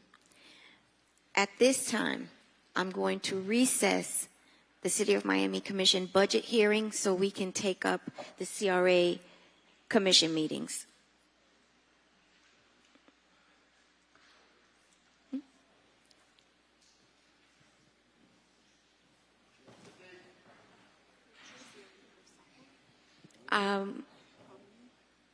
We'll take up the Overtown Southeast Park CRA first.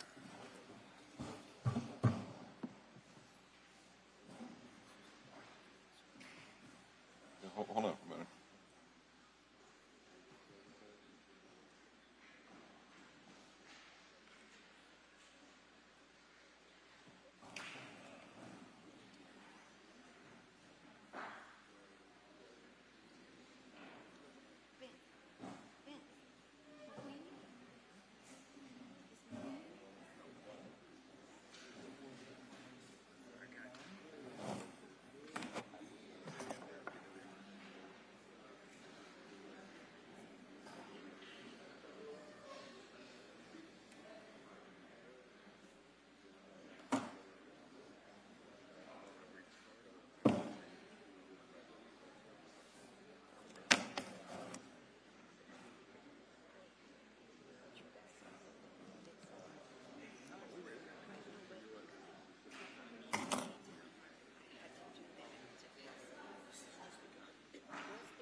Hey, Grant, how are you? How's everything?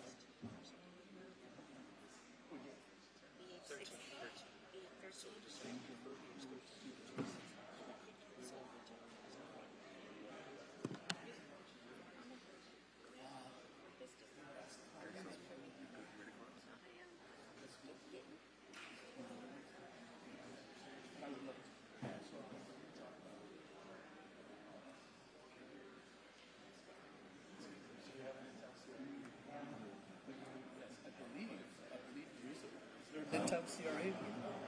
No, why not?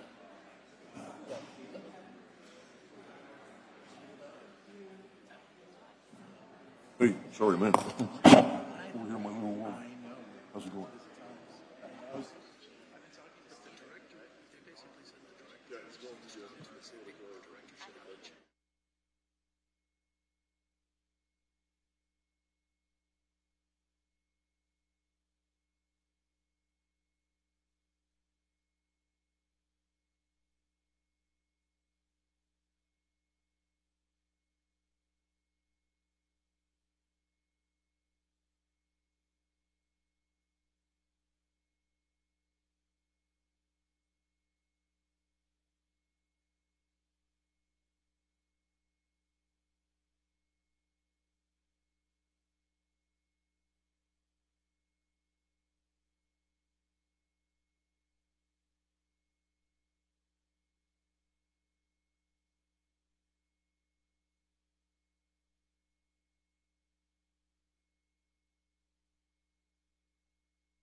Are we ready? Yes, ma'am. At this time, I'm going to call the Southeast Overtown Park West CRA meeting for September 7th, 2024 to order. Mr. Deputy Director. Good morning, Madam Chair and other board members. Today we have a resolution of the Board of the Southeast Overtown Park West CRA with attachments approving the general operating fund budget, the tax increment fund budget, attached and incorporated by reference as Exhibit A, in the amount of $1,466,287 for fiscal year 24-25, commencing October 1, 2024, and ending September 30th, 2025. Further authorizing the allocation of funds in the amount of $1,101,305 attached and incorporated herein as Exhibit B. Further authorizing the Executive Director's compensation for fiscal year 24-25.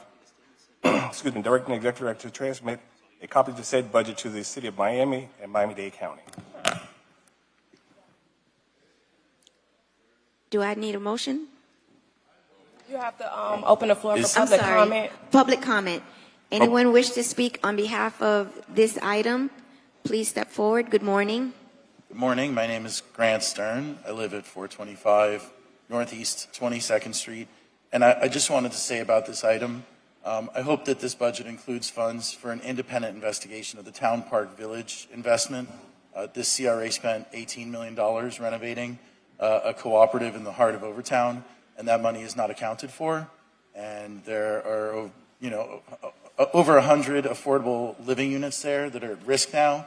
The building is being put for sale, and once affordable units disappear, it's very difficult to get them back on the market. The mission of this CRA is to make sure that there's affordable housing in the area, and so I would just hope that the CRA investigates the missing $18 million spent on Town Park Village. Thank you. Madam Chair? let's get through public comment and then we can. I'm sorry. I thought that it was on the Good afternoon. Good afternoon, Commission. And again, I'm State Rep Roy Hardeman, 1292 Northwest 79th Street. I'm here again to sort of support CRAs like I did in Tallahassee. Make sure that, first we survive and then we'll be able to operate. The little picnics we used to have, they cut them out after I left. But right now I'm here with concerns that the Overtown CRA doing a great job on development. Hands down, you see the development, you see everything going on.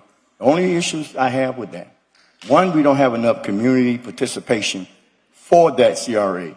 We're not putting out letters. I'd rather have all the staff we got go door to door and let these residents know they're sleeping in the unresolved parts of Overtown now. Let them know the day, the time of these hearings. Because if we are not there, where they say if you ain't in the meeting, you're on the menu. The African-American black community is on the menu when it comes to Overtown CRA. We're not being involved. We're not making the dollars. We're not actually owning none of the properties. I want to see more participation. I want to see the fact that we got in Dade County, you have the community guiding the CRA, not the commission. We need to reconsider that about what's going on all the CRA. Communities should be guiding these CRAs, not the commission. Thank you. Thank you. Is there anyone else here that would like to speak on behalf of these items for the Southeast Overtown Park West CRA? Seeing none, the public comment period is now closed. If I may have a motion to approve the minutes of June 27th, 2024 and sorry, July Chair. 25th, Chair. 2020. My apologies. Did you want to vote on item number 1? Resolution number 1? No, what? I can't approve the minutes first? Oh, yeah, I'm sorry. I mean, I'm just trying to get the minutes out of the way. My apologies. I have a motion and a second. All in favor? Aye. Motion passes unanimously. And at this time, resolution number 1. Resolution number 1. That needs a motion. I to move be it. passed. it's motion by Commissioner Reyes, seconded Second. by Commissioner Pardo. Is there any discussion? Yes, it's a comment. It's a comment that I made to the gentleman, and which I keep on bringing this. This CRA, I feel very close to it because I was the economist of this CRA when it was very first formed. You see, and one of the goals was to incentivize, you see, residents of Overtown and assist them in establishing businesses to create jobs for residents in Overtown. And I would like to see a very strong effort that we can do the program of business creation for residents over town be either more aggressive or be established. And that's my only comment, because I am concerned that I'm not seeing the amount of businesses from residents of Overtown or people that looks like residents of Overtown in that area. And that's what I wanted to, I expressed my concern and yesterday when we had that meeting, and I'm expressing it again. And I would like to see that be implemented, sir. Comments and sentiments well taken, and we will address that concern of yours, Commissioner. Well, I could tell you that it is my directive to staff, and we are creating businesses from residents that live in Overtown. Yes. We have several programs that are inclusive of residents that are in Overtown. And anything that I can do to help, I me appreciate in. that. Okay. So may I have a motion now for RE1? So moved. I have a motion and a second. All in favor? Aye. Motion carries unanimously. This shall conclude the Southeast Overtown Park West CRA meeting for September 7th, 2024. We will begin now the Omni CRA meeting. Thank you. And Chair, we just need a moment to flip the Flip tape. the tape, yes. Thank you.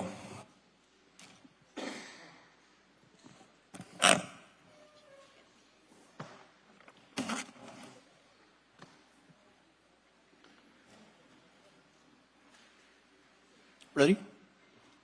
Good afternoon, everyone. I'm calling to order the September 7th, 2024 Omni CRA meeting. Is there a motion to approve the minutes for July 25th, 2024? Move it. Omni, okay. You're not going to open public comment first? Public comment isn't necessary if we're just voting on the minutes. Okay. Motion? Second. All those in favor? All right. Aye. Okay. Motion carries. Madam Executive Director, could you please briefly read the agenda item resolution number 1 into the record? Good morning, Commissioners, Chairwoman King, Chairman Commissioner Pardo, Commissioner Gabella, Commissioner Reyes, Commissioner Arroyo. Before I elaborate on the details of the Omni CRA projected budget, I would like to highlight some of the successes of the Omni CRA, right?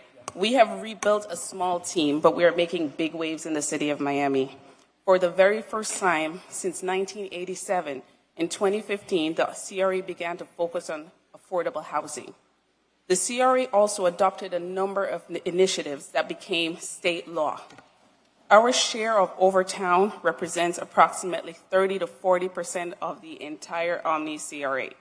It is only recently that the Omni CRA has begun to focus on Overtown portion, or District 5 portion of the Omni CRA. Since February of this year, we have allocated $11.7 million through direct investment and property acquisition in Overtown and South Wynwood, which I still call Overtown. The work has just started, and I must say that our residents are excited about the focus and attention that the CRA is providing in the Omni portion of our city. We have so many projects. We have won state awards for historic preservation of the historic Citizens Bank building. We have done the Dorsey Memorial Library. I've listened to public comments today, and we're going to be focusing on the Dorsey Park. We are going to make sure that we support the necessary needs that our residents have been asking for. We're going to be doing transformational projects to the Miami City Cemetery. We have completed 252 affordable and workforce housing units at the Unitower property. We have done 16 corner, 44 affordable housing units in Overtown. We have completed the Casa Mia building, 12 affordable housing units in Overtown. We have done Wynwood House, 224 workforce housing units. We have completed the Bowles apartment, 6 affordable housing units. We had the ribbon cutting, and it was very, very informative to the community because we have a property that was owned by someone who was born and raised in Overtown. We were able to offer the necessary repairs and assistance. And you know what, Commissioners? Those are projects that are in completion. And guess what? These are the projects that we have coming online. We are going to be focusing, Commissioner Reyes, on the small business incentive programs. We're going to be incentivizing all of our small businesses in Overtown and in Omni.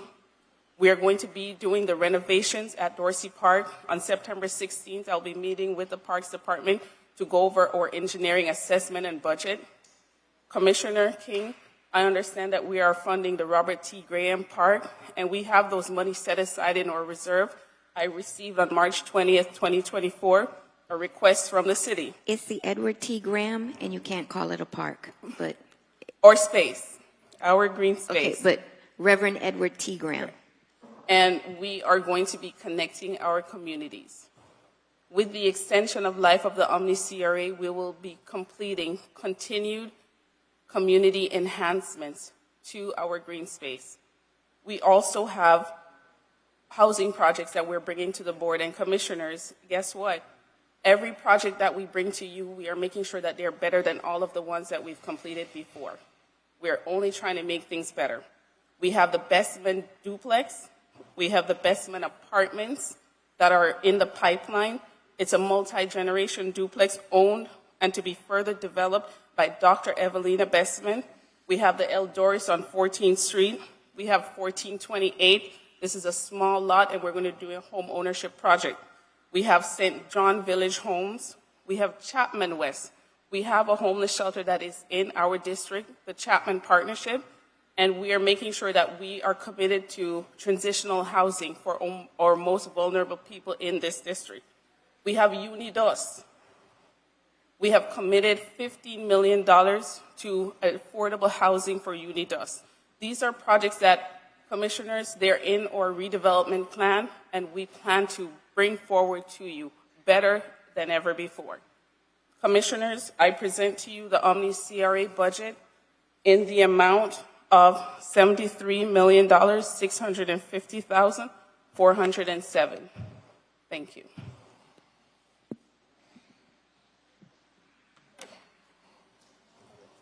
Okay, the public comment period is now open for resolution number 1.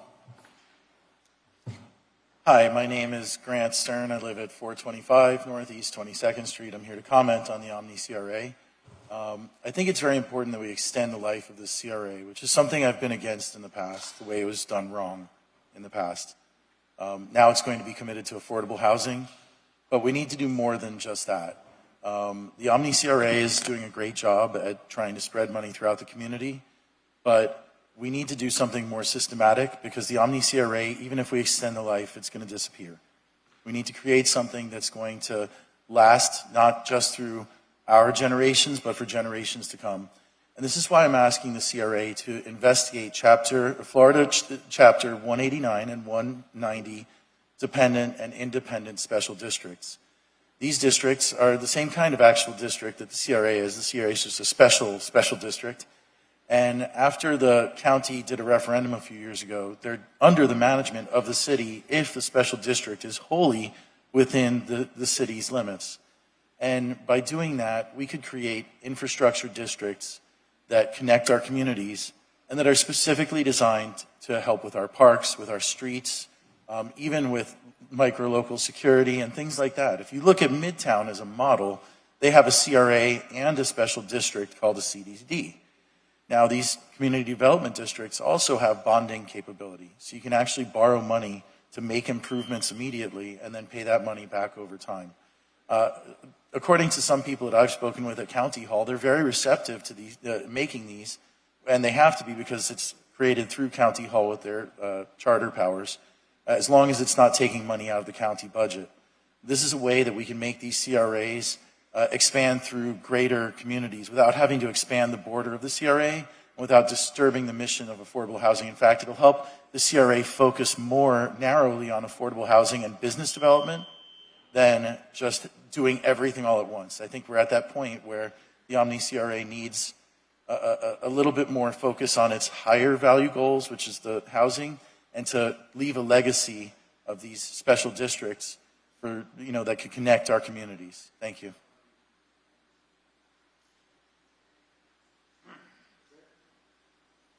Again, good morning. Commissioner Potter, I'm glad to see you doing stuff that looks like Overtown. You're working on projects that's small, that affect the community of Overtown and not the world. Thank you for that. Thank you. Chaplain Stanley Young, 500 Northwest 2nd Avenue is in the big town over there in Overtown. I'm so glad to hear all the wonderful things you guys are doing over there. I most definitely would love to talk with you, to collaborate with you concerning inmates that are needing to come out and get into a right relationship with the city again. It's an amazing thing to hear all the wonderful things that y'all are doing there. And I most definitely would love to be in talks with your organization that see what we could do to make these inmates get them a better situation. Thank you. God bless. Is there any discussion among the board members? Chair, resolution number? Chair, my apologies. Can you close your public hearing? Oh, I'm sorry. Public hearing is not closed. Is there any discussion among board members for resolution number 1? Yes, I'd like to speak on this issue.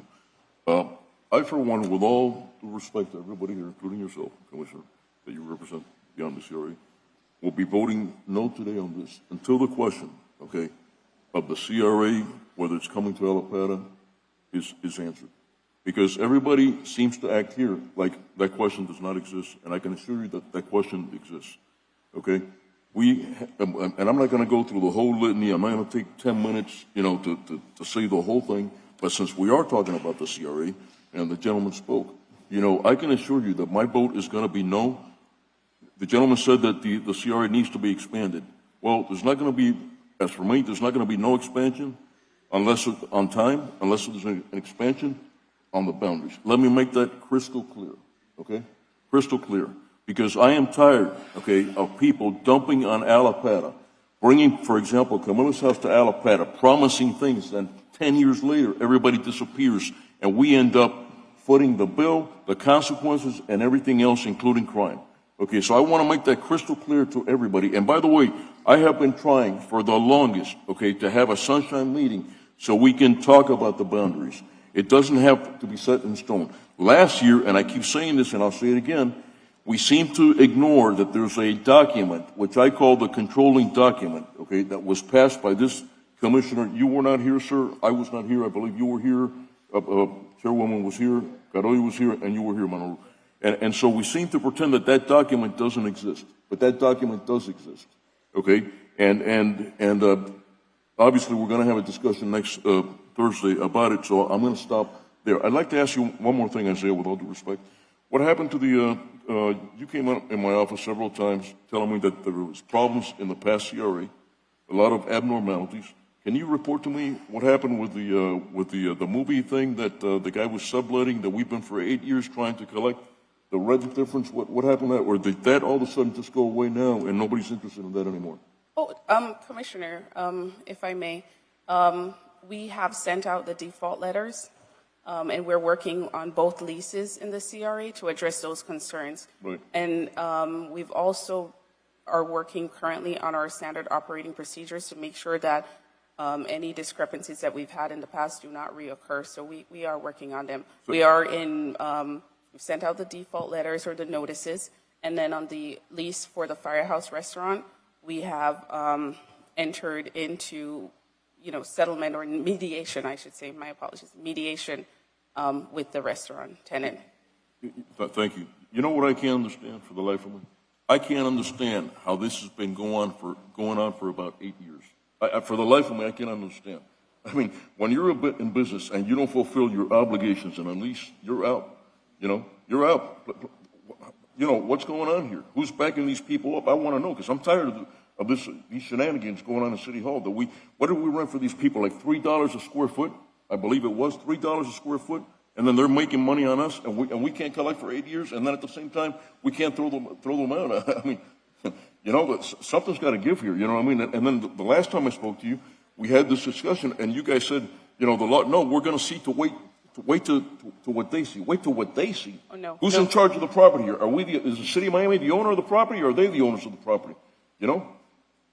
I mean, I know you're working on it, but Commissioner, 8 years, I think, is a long time to be putting up with this. Commissioner, I agree with you 100% on this initiative that we need to do because this is an asset of the CRA and ultimately will be City of Miami assets. And we are working, one, we have an agreement. We must honor the agreement, firstly, and follow the rules that are outlined within the agreement. And we have submitted those notices to the respective tenants.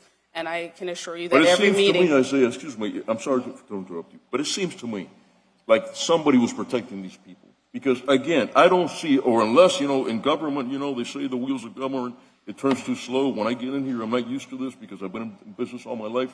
You know what I mean? And we got to get things done.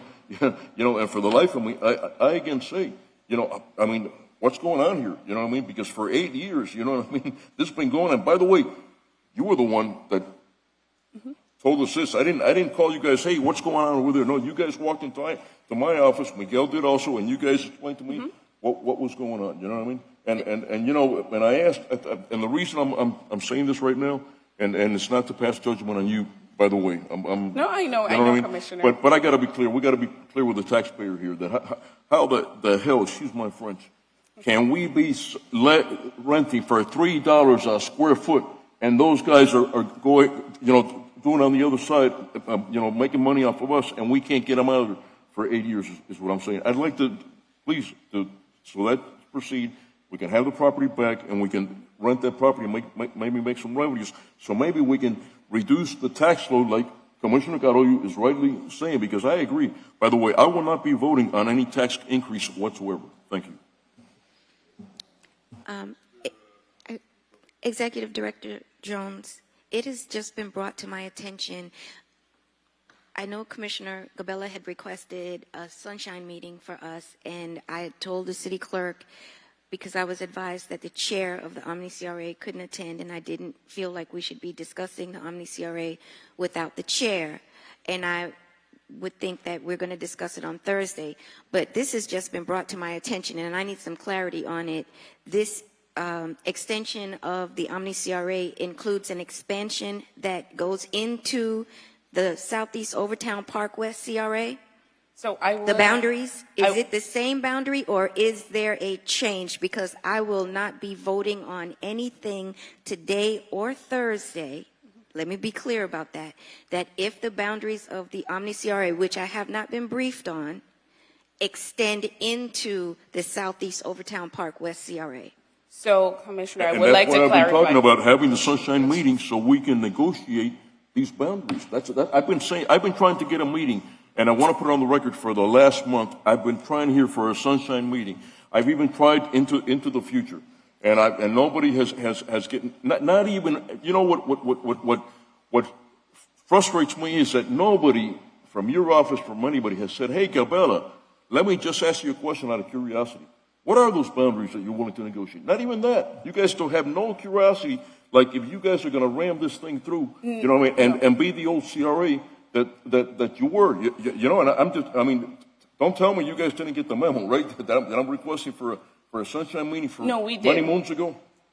So, may I answer your question? Yes, I would like for you to answer my question because I have no knowledge of, until staff just brought to my attention that the boundaries of the Omni CRA have changed, and it is not it goes into the Southeast Overtown Park West CRA. Okay, so I would like to clarify this for the record. The item on Thursday only addresses the extension of life.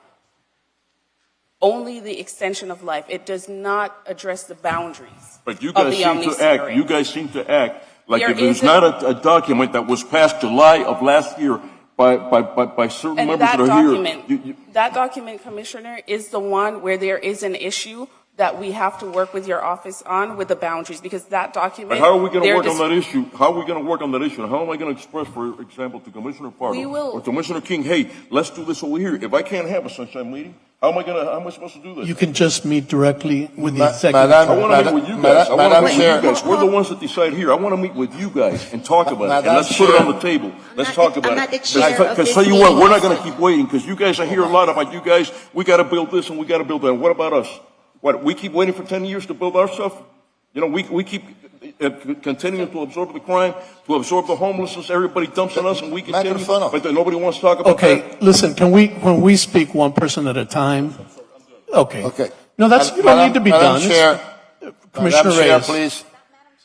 Commissioner Pardo. Commissioner Reyes. Okay. Madam Chair, to clarify this,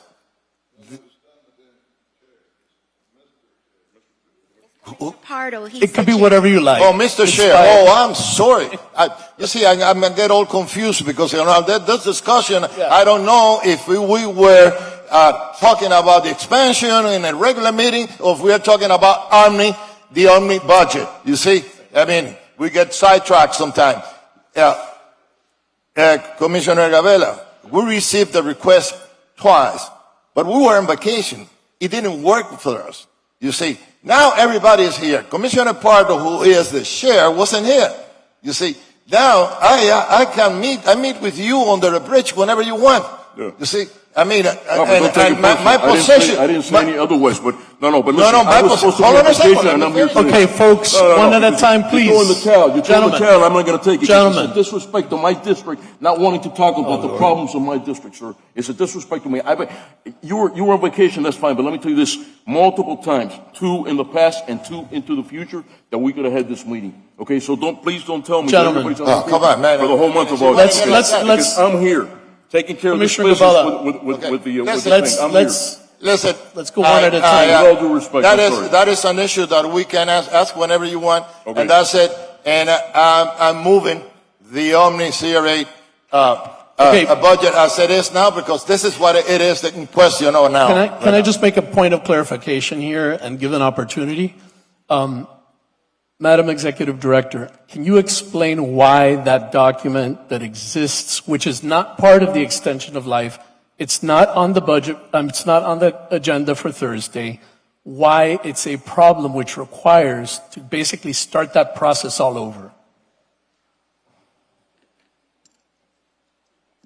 I mean, we're here for the budget item, so we probably should stick to the budget item, but I defer to the Executive Director if you want the question answered, Mr. Chair. Okay. Since So, it's come up and Chairwoman. and Commissioner, as I mentioned before, the item on Thursday is only the extension of life of the Omni CRA. It does not address the boundaries, right? The item that addresses the boundaries, as I've mentioned to you before, and we have been working together on this, there needs to be modification to the boundaries of the area. We are trying to organize a tour of that area with you and with your office so that we can identify your priority projects and the areas of most need so that we can address the boundaries and any other discrepancies accordingly. We will also, Chairwoman, address any other concerns in regards to Okay, can you, it's a yes or no, whatever your proposed boundaries are that we haven't seen, do they overlap into the Southeast Overtown Park West CRA? Because I want to make sure what staff is telling me. I need to get clarity for what staff has just reported to me. In 2023, last year, the item that was brought to the City Commission for approval does overlap. And that is why we are recommending that we make modifications to that resolution, because it is not accurate and it is not legal as it stands, because you cannot have a CRA that overlaps. So we are making that recommendation, and Commissioner Gabella, we will be working with your office to outline the areas as we've discussed Can I to ask make you this? sure that they are accurate. So let me ask you this. The study that was done prior to last year when the vote was taken here, there was a study done in an extensive time. There was a study done, and you mean to tell me they made a mistake because it overlapped into the Yes. Okay, accepted. Now, second part of the thing. So what you guys are telling me is you're coming over to my area to see and to verify what I'm talking about, right? So I'm going to do this. I'm going to go to your area and see what you guys want. All this money. Absolutely.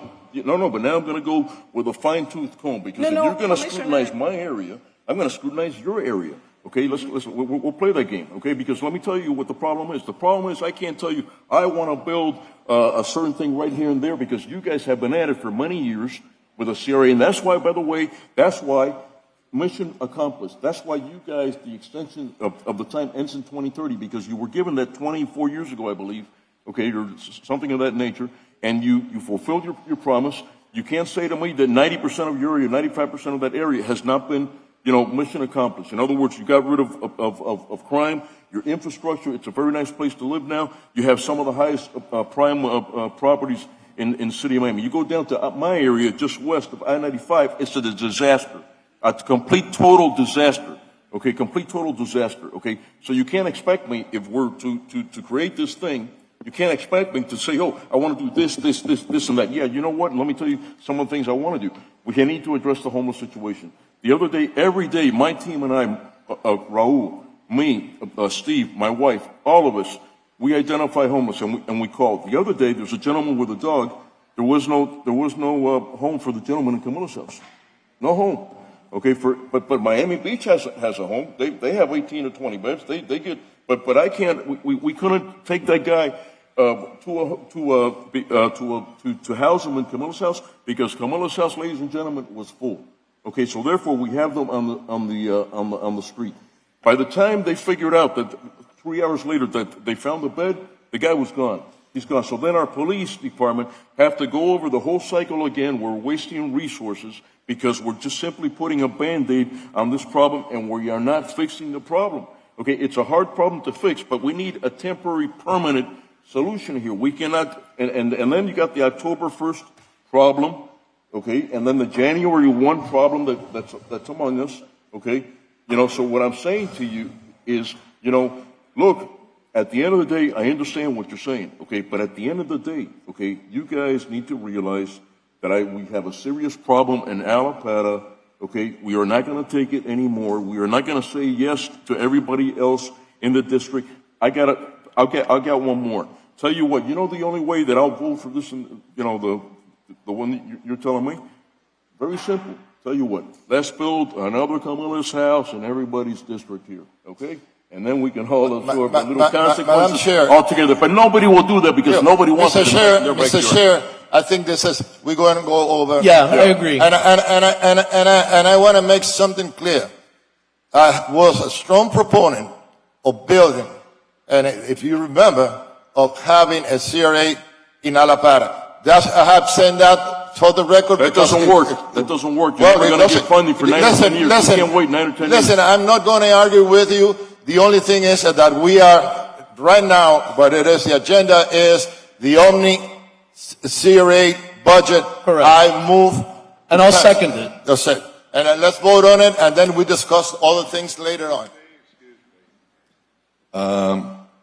I haven't had an opportunity to speak on the budget and the statements that were made by our executive director.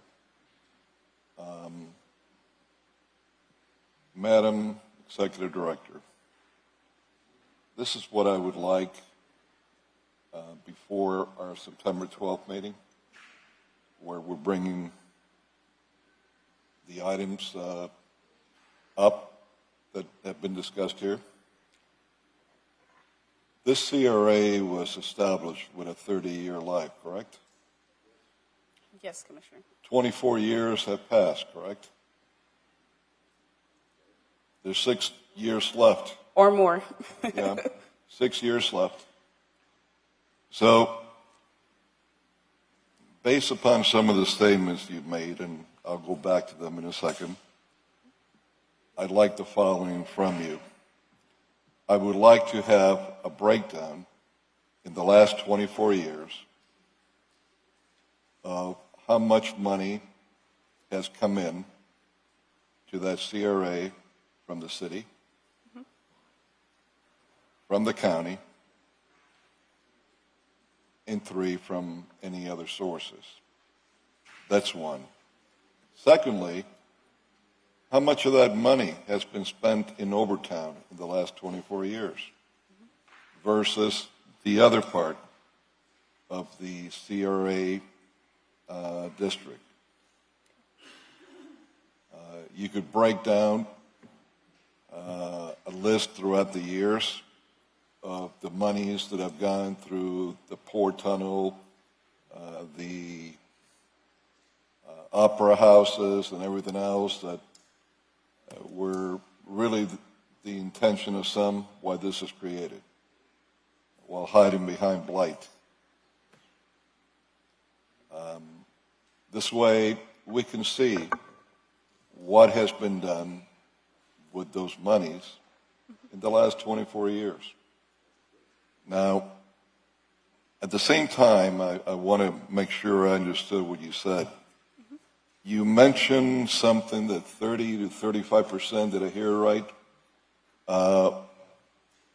Maybe I got it wrong, and if I did, I apologize, but that's why I'd like for you to explain it. 30 to 35% of the Omni CRA is Overtown? Yes, Commissioner. I have the map right here with me. If you take out the parks portion of the Omni CRA, this is the map that reflects the Overtown portion of the Omni CRA, which is a significant portion of the Omni CRA. I was given a map recently. It didn't come anywhere to 30, 35%. So it may be more. if you could sit with me to show me that so I could see with the map that was sent to me, because it doesn't jive at all. And then let's see what parks you're taking out. If you're taking out any more of the district for whatever other reason that we do. But a district is a district, whether it's got parks or it doesn't have parks. So if you could give me that. Secondly, you mentioned something that now you are going to concentrate in Overtown or something to that effect. Yes, Commissioner. What does that mean exactly? We weren't investing monies in Overtown before, or very little monies, or? At the Omni level, Commissioner, no. If we look back at the project history list, a lot of money was not given to the Overtown portion of the Omni CRA. Okay, so through this. So now that we're 6 years away from the Omni CRA being wiped out, to get the expansion is when we're raising the Overtown flag. And what guarantees do we have into the future again? But it's interesting. 24 years go by before Overtown is going to be mentioned. And it's only mentioned when it's starting to look a little shaky, and it's not a slam dunk like some developers thought it would be to get this expanded so they could make a heck of a lot of money, more money in their projects. Okay? Now, I didn't know until today. I don't know about the rest of you here, but I have no idea. No one ever told me that there was an overlap between these two CRAs. How long has that been going on? So, Commissioner, I have been asked by Commissioner Gabella to take a look at the expansion area, and through myself looking at all of the items that passed last year, I went in and I started to look at the data and analysis, look at the boundaries, and then I realized through just me looking at the data that was submitted that there are discrepancies and that we need to address. You still didn't answer my question. How long has that been going on? I started to do the mapping maybe about a week or two ago on the information that was submitted last year in 2023. And then we've also been looking at the numbers and realized that the numbers as projected from last year by the prior administration, there are discrepancies with that too. And that is why we have been recommending that we readdress and we look at the boundaries as they are, because because of the overlap. We recommend that we. But, Madam, for the third time, I just want to find out how long has this been going on? You haven't given me a year. I 3 weeks ago on the exact map discrepancies, Commissioner. Well, you still haven't given me an answer. You've danced around the question 4 times now. But I want to know. In fact, I'm going to tell you now, even before I vote into anything here, we could defer it if need be. But I want to know how long, what year was there overlaps? When did it begin? Because I've never been told anything until today. Currently, so Commissioner, currently. If you don't mind, I'm speaking to her now. Okay, When Commissioner. I'm done with her, you could pipe in. I was hoping to help you. Commissioner, currently there is no overlap. Right. We're saying the proposed expansion that was brought to the board, to the City Commission last year, the boundaries have to be updated because there's an overlap on the proposed boundaries. So we're saying let us address it, because we all know that we have to make it smaller to address the community concerns better. So now is the time for us to go back to square one and redo that process. So I'm sorry. From having an overlap, now there's no overlap. The overlap is to the future. It has not been approved by the county as yet. So the item, there is no Alapata CRA that is created because the item has not been approved by the We county weren't talking commission. about the Alapata CRA, we were talking about the That overtime. is the overlap. It's the overlap along 7th Avenue and I-95 with the Overtown CRA. The proposed area, that is where there is an overlap. So we're saying because the item has not been taken up by the county as yet, this is the time and this is the opportunity to make all the changes that we would love to make. So currently, as established, there is no Alapata CRA commissioner, and we're saying we have the opportunity now to right a lot of the wrongs and discrepancies and to make those changes. And a lot of the work has already been done. Wait, so Commissioner it's easy. Gabella, just give me a minute.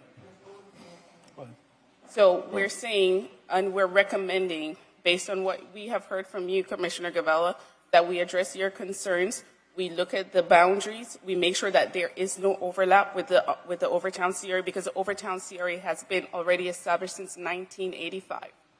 So we are recommending that we do not push forward with the boundaries as is, because it's over 2,700 acres of city land.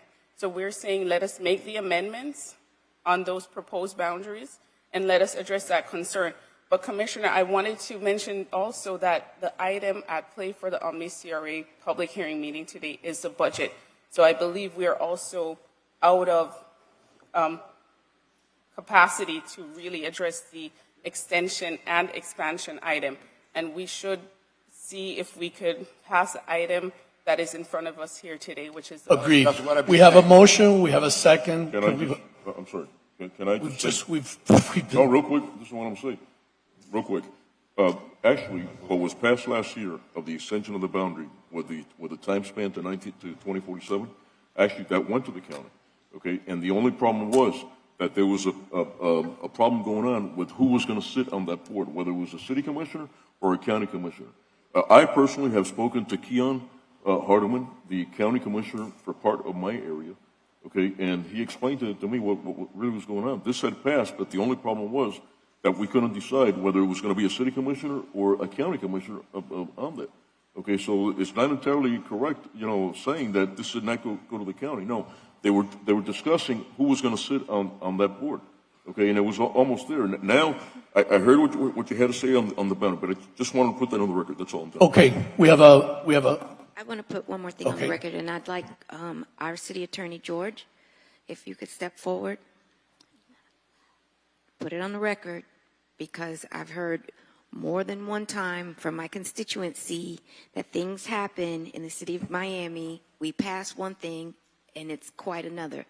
I want to make sure, for the record, George, we are only in this moment passing the budget for the Omni CRA. It does not address any expansion, and it does not address the extension of life.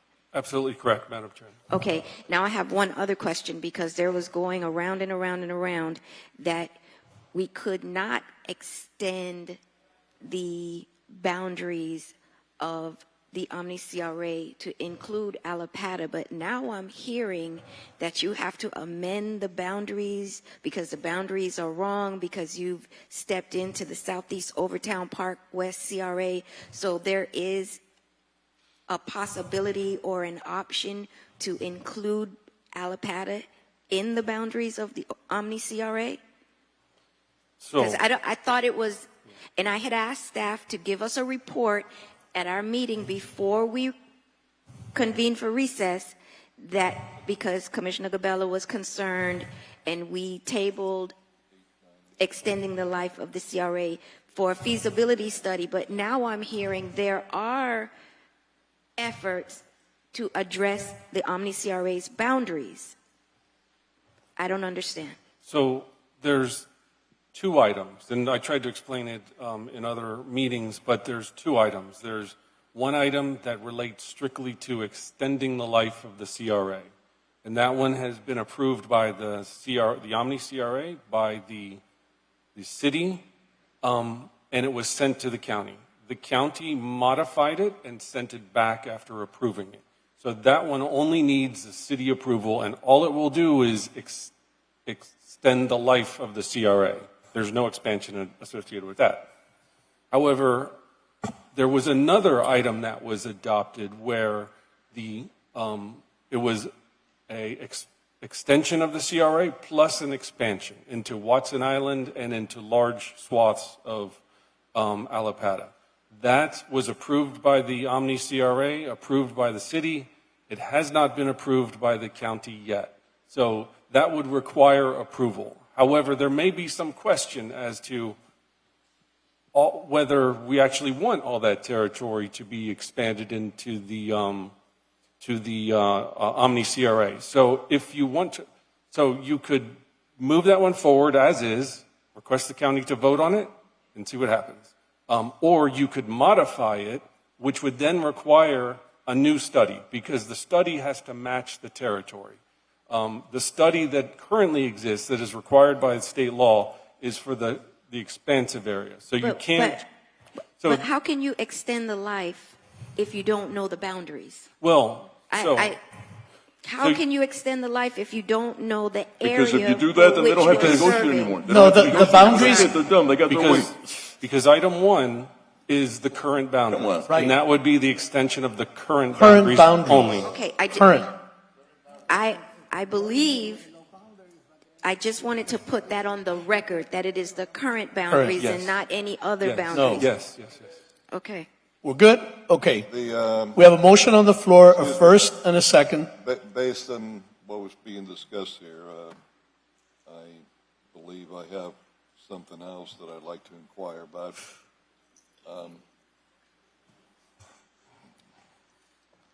I'm sorry, I thought I would speak softly and maybe it'd be more gentle on the ears. George, I don't know if you could answer this question. If not, maybe someone else can answer it, the executive director. As I understand it, what the county approved for the expansion is that they get 35% of both whatever they put in and whatever we put in, which is more than what they put in. Is that correct? I believe that's for the extension, right? So the current interlocal agreement that we have with the CRA, the city and the county, it was established in 2007. It outlines that the CRA gives back 35% of its annual revenue back to the county, and that goes to pay for the debt service on the Performing Arts Center, and also for services that the county provides within the Omni CRA boundaries. So that is presently happening, 35%. And Yes, that's going to extend at the same 35% going forward? Yes, Commissioner. And the expansion, which in essence, Extension yeah, of life. in the extension, which in essence, so if we could be clear, the county's taking all their money back. And maybe they might even make a couple of bucks on it from our money. And I just want to add, a lot of the projects, when you talk about the Port Interest Tunnel, when you talk about the PAC, those are county dollars given back. So when she mentions 74 million, that figure, it's really more like 40, which is the city TIF that Omni CRA works with. Well, this is why I'm asking that, because I want to bring down that 70 million, because it does sound like a lot. Yeah. But once you start cutting it down, it's not as much as it sounds like. Exactly. Because the county gets back a big bunch. And they're expecting to get the same at the very least. And I'll also say, since we haven't extended this since 2020, we haven't extended the life, we've given up about $24 million in funding capacity for not extending this. So there is an urgency to doing this, and there's way more projects and way more needs than what the capacity holds, even within Omni CRA. In all respect, Commissioner, since we're not getting anything from the county, there is no urgency.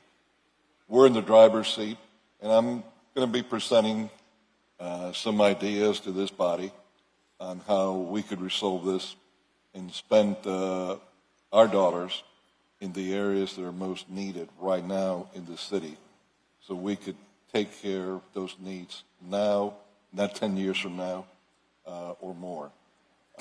We're not getting anything from the county, so big deal. The county is going to give us an extension. So what? We don't need their money because we're not getting it. We're not getting their money.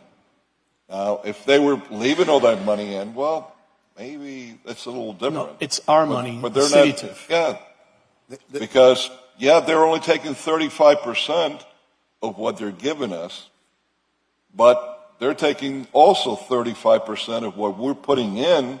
That's more than what they're putting.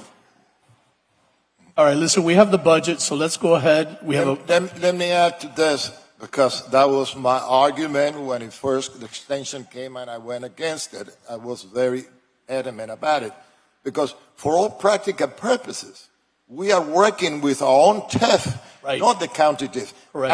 And the purpose of a CRA, it is that both TIF, that's tax increment funds, that they will be reinvested in the area. You see, that's the way that I know this because I was the economist for the Overtown Park West River. In order for us to reinvest the TIF in an area, we don't need to form a CIA. We can get together and decide between us, and that's what I'm trying to say, and they said, okay, this area around here, we are going to set aside any tax increment in this area, and it is going to set aside for this area for roads. I mean, we earmark it. We can. You see? And that will be faster. That will be faster and more efficient than going about. But we have a budget. Please, let's get. I agree. I mean, that we can have discuss that later on. Second, let's go ahead and vote on it. All those in favor? Aye. Aye. Motion carries. And then, Thank you. just for the record, the motion passes 3-2 with Commissioner Correa and Commissioner Gabella voting no. And that's as is. Understood. Thank you. And just for the record, Chair, if you'd like to, adjourn the meeting, you may Go ahead and adjourn the meeting. Thank you, Chair.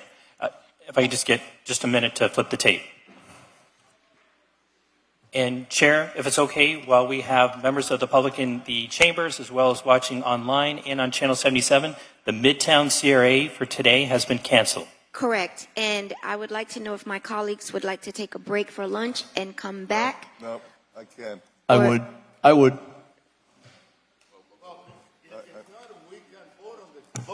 Yeah.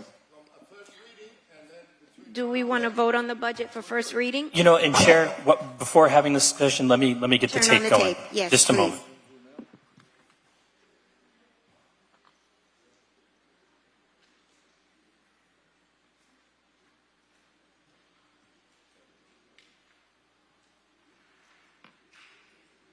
Chair, we're good to go.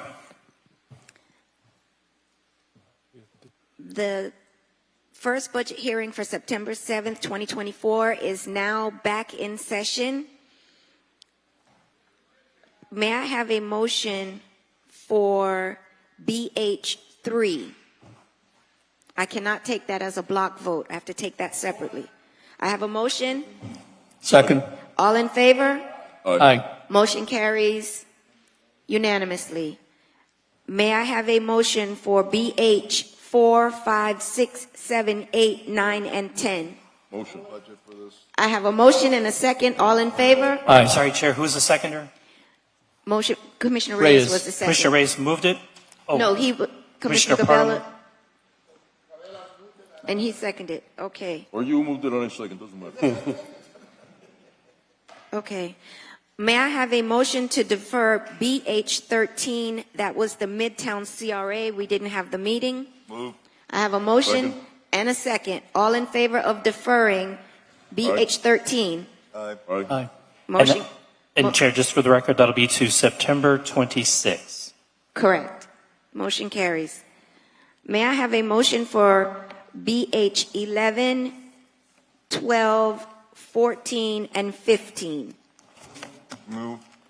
I have a motion and second. All in favor? Aye. May I have a motion for BH 16 as amended? Second. All in favor? Aye. May I have a motion for BH 17 and BH 18? Second. Have a motion and a second. All in favor? Aye. Aye. May I- Is 17 as amended? There was, I think, a blank. Yes, thank you. So Okay. BH 17 will be as amended to As amended. include CRA, the following resolution number, CRA R-24-0054. But Howard, just remember, Commissioner Carollo and Commissioner Gabella, BH 17 is the Omni CRA budget, just so that you're aware, BH 17. No, in that case, no. I vote Okay, no. so just so we're clear for so Chair, would you mind if we just vote on May I BH have 17 a separately? motion for BH 17 as amended? No, yes, as amended. As amended. I have a motion. I'll second. All in favor? Aye. Aye. And so I'm going to show that as 3-2, BH 17 with Commissioner Carollo and Commissioner Gabella voting no, and that's the Omni CRA budget. May I have a motion for BH 18 and 19 as amended? Madam Chair, BH 18 needs to be amended to keep the solid weight assessment fee flat. As amended, BH 18 as amended to keep the solid waste fee flat? Flat. And BH 19 as amended. All in favor? Aye. Aye. Motion. Mr. CFO? Thank you, Madam Chair. Just to put on the record officially that solid waste assessment is $380 per household. $380 per household. So BH 18 and 19 as amended. All in favor? Aye. Aye. Aye. And so I had the mover for BH 18 and 19 as Commissioner Reyes, second by Commissioner Pardo. Is that Yes. correct? Okay. Now, BH 20, may I have a motion for Sure, you read BH it? 20? And I need the city attorney to read the title into the record, please. Yes, ma'am. An ordinance of the Miami City Commission relating to the taxation, defining and designating the territorial limits for the city of Miami, levying an ad valorem tax on all real and personal property in the city at a total tentative rate of 7.3900 mils on the dollar of the taxable value of such property for the purpose of funding Got nothing else to do. the general operating budget and payment of debt service for the fiscal year beginning October 1, 2024 and ending September 30, 2025, containing a severability clause providing for an effective date. All in favor? Aye. Aye. I don't have a motion for BH 20. I'm sorry. Can I have a Move motion? it. And a second? Second. BH 20. All in favor? Aye. May I have a motion for BH 21 as amended? I see our... I'll make the motion. We need each of you to say yay, nay. For what, BH? For BH 20 for the millage. Yes, please. Roll call. Come on, just don't ask us after we do it. Ask me before we take the vote to do that. May we have a roll call vote for BH 20? Commissioner Reyes, Yes. Commissioner Carollo, Commissioner Gabella, Yes. Commissioner Pardo. Yes. Chairwoman King, yes. Motion carries unanimously. May I have a motion for BH 21? Make the motion. I have a motion. Second. And I have a Second. second. All in favor Aye. as amended? As amended. All in favor?